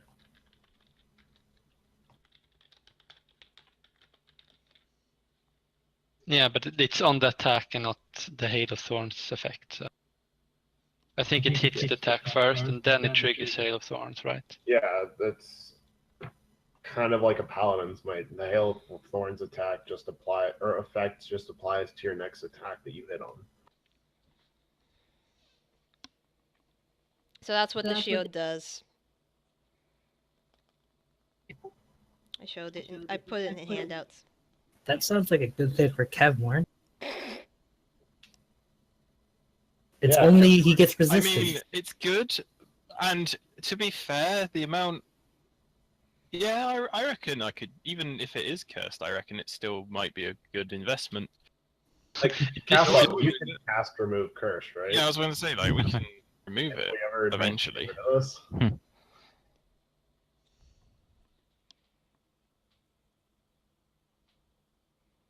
I don't mind. Oh wait, shit! But this. Oh shit! This This means I can't sneak attack things within 10 feet of you. Nope. Oh, whenever. It's not just a hostile, it's... Yeah. It's against the target. No, a target, no mind. Yeah, huh, well, huh. Oh, yeah, never mind. We don't want this. Maybe if we get it decursed first, then I'll use it. Could Yeah, I That's identify... actually, my shield is better in the term of it. My shield gives me, more AC. If we Is it all plus just 2? start using melee attacks and ignore all our ranged weapons, then it's super good for the tank. Yeah, but... Right. But Ramus isn't. Yeah, like this would affect Ramus, but also affect you. Like you wouldn't have been able to do the glance off. Well, you might have been able to do the glance off. Would you have had to? Could I identify the eye thing that we have in... Yeah. Yes, you can identify the eye if you wish. Oh yeah, and I'll walk to the altar and I'll be like, "So, am I smashing this?" I've been covering it this entire time. I don't like the way it looks at us. No, not the eye, the altar. Oh. Yeah, can we smash that? Can I Yeah, everything but the lead box. Alright, Maybe we should use it as evidence. Oh, That's a good point, I suppose. God, we know you're always the voice of reason and logic. There's enough runes carved into the ground over here. Nah, I think we should let them do the inspection and then we'll ask if we can. Or I'll just buy you a lead box. Can't be that hard. Well, if you all wait here, I can fly over to I reckon you should, yeah. Rika and get to come here. Yeah, I'll wait over by where Jan vanished with dimensional Isn't- shackles ready. Okay. I will walk out on the street then and turn into a raven and fly over to Rika. Okay, sounds good. I will let you know what that eye does in the meantime. So, I didn't type it out, but this is what I have in my notes for what the eye does. So, Oh no. that eye belongs to a creature, and it's been enchanted, so you're getting all this information, Kilroy. That eye belongs to a creature known as and I just want to make sure I get the spelling of the creature correctly. Yes, there it is. Alright, so that appears to be the eye of in Irenaeus. It's a devil creature. And it is enchanted as such. If you replace one of your eyes with this item, it will grant you true sight for 60 feet. Oh, sweet! I know someone who's blind. Well, True That's sight is fortunate. super good. Is there any negatives? we'll give her a demon eye. Yeah, that can't possibly go badly. There is one downside to this eye. It does change your alignment. How much? It changes your alignment to lawful evil. Ah, yes. There's the catch.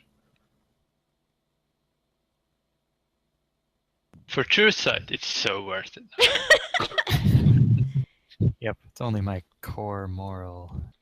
It only corrupts your very being. So I think, yeah. Well, in this party, most people are kind of good in here. And Hwinnil is kind of neutral, so if she wants to balance the party, she should become a bit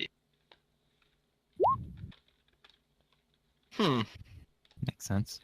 I said most. It can be a true neutral decision, but it's kind of I'm back not off. good either. I'm happy being chaotic good. It's fine.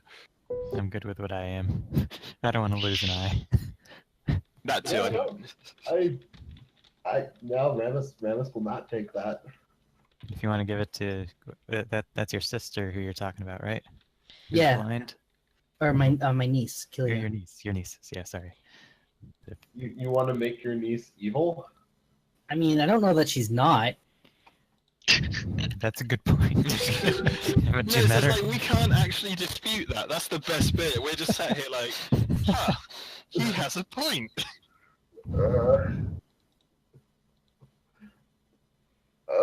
Okay. And then she could learn chronomancy, and everything's gonna be happy. Like I don't have to worry about the tailor. And she can see everything. True sight. That's quite a gift to give. I would still be against it. I'm not very wise, and I haven't read that book of wisdom, but it seems very stupid to do. I think the paladin way is to destroy it. Yeah, that's Not necessarily destroy it. I mean, we could make a profit on this. Wait, what? You're thinking like a treasure hunter. You want to I'm just sell it to saying. somebody who doesn't know what it is or something? No, we tell them what it does. Do you smite them after you give it to them, just like because they're evil? That's not the point. But it will happen. And then it's like recursion, you just get the eye back and then you give it to somebody else. Yep. Yeah. I think that action in itself would sound a little evil. So I put it in your handouts if you want to sell it. Okay. I say we sell it. Who do we know? Okay, why don't we just give it to someone who's maybe holy-ish and we trust, so that they can like maybe do something good with it. Okay, but my niece could see. Yes, maybe there's a way to like purify this and like have the non-bad things not be bad. Who's like holy and not corrupted in this city that we're sure about, though? That would be me and Kazov. Pretty much. I'm sure if we like think about it for ages, we'll be able to come up with nothing and just destroy the eye anyway. So. Okay, but I don't want this eye destroyed. This could mean her, like, the promise that I gave her would be filled. That's like, true. Did she become blind or was she born? She was born blind, but this might solve it. If not, then no harm done. It sounds, if they were born blind, they don't know any different, so they can't really. Okay, but she can't practice chronomancy with no eyes. Why is her practicing chronomancy so important to you? Why is it not important to you? Yeah, I'd say for the knowledge itself, I'd vote that we give it to his niece. But I know it's. But it'll make her evil. You have to tell her that it will make her. Oh, I evil. will tell her. I'll tell her that. But I wasn't going to. I'm not going to just like bamboozle my niece. The pursuit of knowledge and higher skills is that's a very good reason to become evil, in my belief. As long as it's for pursuing knowledge. I disagree. Well, evil. Strenuously. If they turn evil and they learn chronomancy. It's okay if there's more votes for destroying it, I'm not going to put up a fight. I think we should keep it as for now, but we shouldn't give it to the sister. There's other ways to give back eyes, to give her a way to see, I think, instead of giving her evil eye. Name 3. What did he say? Name 3 ways to give her vision that are We take out the creature, an eye of a good creature. I only need one way. Use magic to restore eyesight. That was never Kasov couldn't do it. No, but because as great as and wonderful as Kasov is, there are more powerful spells that are more capable of regenerating limbs. And stuff. There are druid ways to do this. Okay. And Okay. if you want me to name 3, it's I can think of 2 on top of my head. That's rebirth and wish. But then she's not my niece anymore. Yes, she would be. She would just maybe have changed if you used that. But in wish, nothing Just bad turns to happened. like a 60-year-old male dwarf. Not that there's anything wrong with that, Kasov. No, it's okay. You're like a little goblin. Can't be weird. You just want me to name 2, to name 3. I named it 2 at least right away, and there's probably more that I don't know of. But I know that Druidcraft can fix that kind of. They had like the best healers try to heal her and they couldn't do it. Yeah, we do have an opportunity here. Right in our hand. And it's not like it's not irreversible. Like you just pop the eye out. Well, I think once the corruption's in, it doesn't. You can pop the eye out and you'll lose that, sure, but you won't. The corruption is already there. It's taking hold of the core. Okay, sounds like Exactly. people don't like the corruption aspect. Okay. No. But if she wasn't evil to begin with, then wouldn't she just go back to her old ways? That's not how magical items work. If I wear that shield and then decide, actually no, I don't want to wear it, I'm still cursed. It's not as simple as just removing it. Yeah, you just remove the curse, so we like remove the curse from her. But there wouldn't be Well- a curse. It's an entire shift in person and personality. yeah, and it's the spell has nothing in it with that. If you remove the eye, it would remove the effect. It's not a temporary effect. It's a permanent effect. It's just you become that. It's not that you unbecome it afterwards. Out of game, couldn't you just switch your alignment back? Like I'm not familiar. Like isn't like alignment fluid? This is out of game. Like I Yeah, don't know how it I- works. yeah. Out of game. Isn't Out of game. it like She's, alignment can change, isn't it? But like Yeah. if something like an object corrupts you, then I'd say It's- out of it is game. finicky, She's an isn't it? NPC. She's an NPC, so the DM would be able to choose. yeah. Out of game, she's an NPC, so she doesn't matter. Let's fucking kill her. I think mostly when you change alignment is because when the player does not play the role in the way that was described. That's the Yeah, normal right. reason you do it. It's not really meant to be able to change, and if you change, it should be a moment that really changed you. Like Sure. you Yeah. were kind of evil, and then when you kill someone, then you realize, oh, it was your brother you killed. Then it might change her because, like, oh, All right. Maybe Sure. yeah. this way of yeah. life. Or like Okay. you So yeah. I see. say rat for Ramus, it could be like a boatload of gold, and then there's a boatload of people, and he's just like, but I want to save the and then eventually he saves the people, so he'll have maybe get an alignment shift from that because he wasn't a dick. Sounds about right. Actually, no, Ramus would think, hey, hang on, if I save the people, they'll give me money. Win-win. Your faith in Ramus is astounding. No, I have faith in Ramus, definitely. It's just he likes money. It's not like money can drown. Like, Mhm. yeah, wanting money isn't necessarily bad. That's a good point. To be fair, 'cause Yep. he did pay for the air or the refit of the airship Yes. and We all, everything else. even the good members of our party get paid for what we do. Yes. Like, and we make well in excess of what we necessarily need. Ramus is just a bit more focused on it. Good point. Okay, so enough people are against the evil thing that I'm gonna back off of that and say, sorry, Kilroy. Wait, don't I have the eye? You're the one who identified it, I assume. Yeah, I'm shoving it in my bag of holding. This is a group decision. We don't have to destroy it now, but if you take control I of want your to own, know what you are doing I want to know something what you your don't niece want to says. do. Let's see what your niece says. Yeah, And if yeah. she's wrong, we'll that's- lead her. What? I said if she's wrong, then we'll have to lead her down the different path. Because there is a wrong decision here, and that's putting the eye in your socket. Cameron, you can't just force her to do what you want, even if she is making a stupid decision. Oh no, we. All right, fine. Goes evil It's- though. It's still her choice. Yes. I don't know. Even if she is making a horrible, We'll see what. Let's just see what they want. awful decision. We'll see what they want. Okay.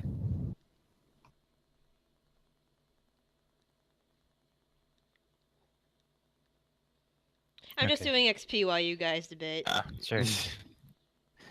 Oh, and also Mhm. about the shield, Kevmorn, if you wanna use the shield, that's fine. I can cast Remove Curse on you. Oh, can you? It's a 3rd level spell. Yeah, I can do it. But, I'm not so sure. I think what we should do is maybe, because that shield, while good, I get more protection from my current one. Okay. So I think maybe- that one's that's the party fund seller. That is. Yeah. Yeah, that's fair. It needs attunement. I'll have to double check to see if I have Yeah, that too. see how many things I have attuned myself. Because I think I'm already at the limit. Otherwise, it would look pretty good to me too. What's your shield that you have? I just have a Yeah. regular shield. I have a regular shield, but it's a +1, so it's 3 armor instead of 2. Okay, cool. Nice. I mean, unless you want to take my +3, and then I could take. Oh wait, no, because it's still attunement. Yeah, it's still attunement. I'm gonna double check my attunement things, but I think I've already got 3 things attuned, so Yeah. I think I can do that. 1850 experience to each person for today. Yay. Awesome. All right, so you guys got some cool stuff. You got a really weird eye, which At least it wasn't the Vecna eye. I was like, oh no, when you said it, Yeah, I was that like, was no. my thought too. No. As soon as I heard eye torn from head looking at me, It was just like, no, please. please no. DM, please. Oh, someone's. Wait, no, you already had over 4,000. Never mind. I thought you leveled up, but no. no, 48.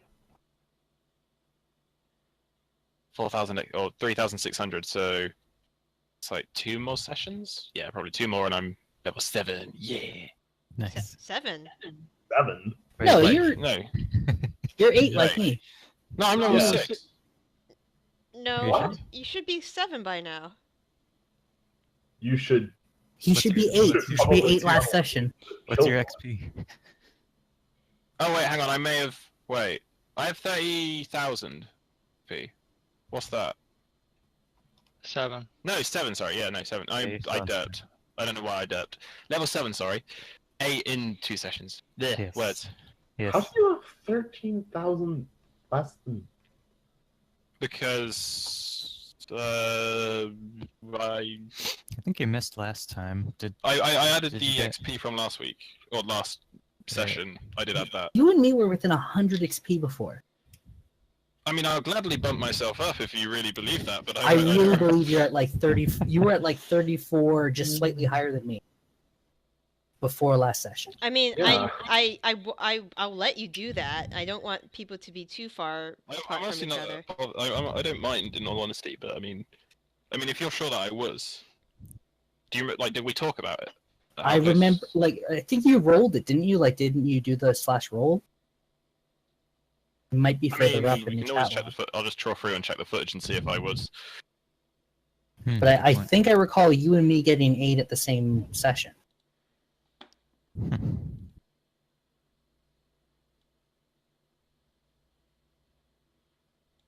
Because we're the ones that are pretty close together, and then Ramus and Kasov are pretty high up, and then Hwinnil's kind of in between. I think. Oh no, it's Hwinnil. It's Kasov's in between, right? Yeah. Me and Ramas are kind of close. I am like 1,500. Well, I'm like 1 session behind Ramas. That sounds about right. No, I mean, I don't mind being level 8. So the idol that I threw you guys against is pretty cool. It's from Yeah, what is that? That is like. yeah. So That was it's so annoying. it's from Tome of Beasts. It's a third-party monster manual, pretty much for 5e. Right. And That's good. and the aura it was called a, now that you've experienced a thingy aura. So it says the idolic deity's presence causes devout followers to doubt their faith. A cleric or paladin that can see the idolic deity and wishes to cast a spell or use a class feature must make a DC 16 Wisdom saving throw. On the failed save, the spell or class feature is spent as if it was used, but it has no effect. That's so mean, but so great. Yeah. Very cool. I feel like that was so great, yeah, because it was just like, haha, paladinity, no. Oh, well, I get +2, right? Yay! Oh, they have hands, no. Fuck.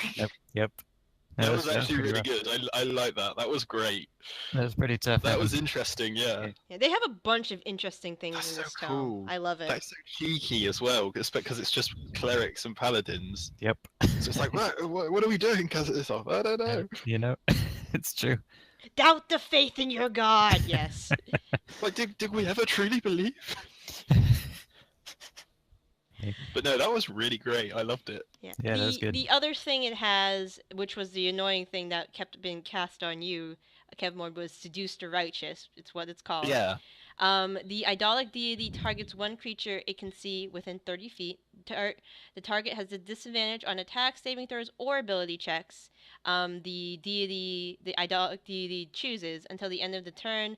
A protection from evil and good spell cast on the target prevents this effect, as does a magic circle. It's really interesting. Yeah, good. And I didn't do this, but it does have telepathy for like 80 feet or something, 60 feet or something like that. Yeah. Cool. And it can fly, and it could, in dim light or darkness, which this wasn't the case, it could take a hide as a bonus action because it's so small. But yeah, so I hope you guys had fun. Oh, definitely. Yeah. Yeah. Very cool. The next game is the 29th, so there's a lot of things I need to do. I know I sent you some things on the Order of the Eternal Flame Yep. cam, so I'll try to expand on that. I was kind of like writer's block because it's like Oh, that's fine. I'm writing my vows. Oh, right, yeah, of course. You'll just write some amazing speech that one character will give me, and then you'll go, I can use this. Yeah. The other thing that I still need to give you your information, if you're still interested in it, David, is the Silver Breeze stuff. Oh yeah. If you're still interested, I will write that up to you. I have like a notepad full of notes that I want to write down, but I haven't like put everything together in a neat order. Yeah, no, no rush, but if you have that around, that'd be awesome. Yeah, I will do that for what information you have gathered over the years. And I think that's about it for now that I have to catch up on. Unless there's something else you guys remind me of. Yeah, alright, so the next game is going to be the 29th. Excellent. All right, sounds good. Alright, and Awesome. I see you guys then. Sounds good. See you then. Yep. See you then. Bye bye. Bye. Bye. Thanks for the session. Mhm.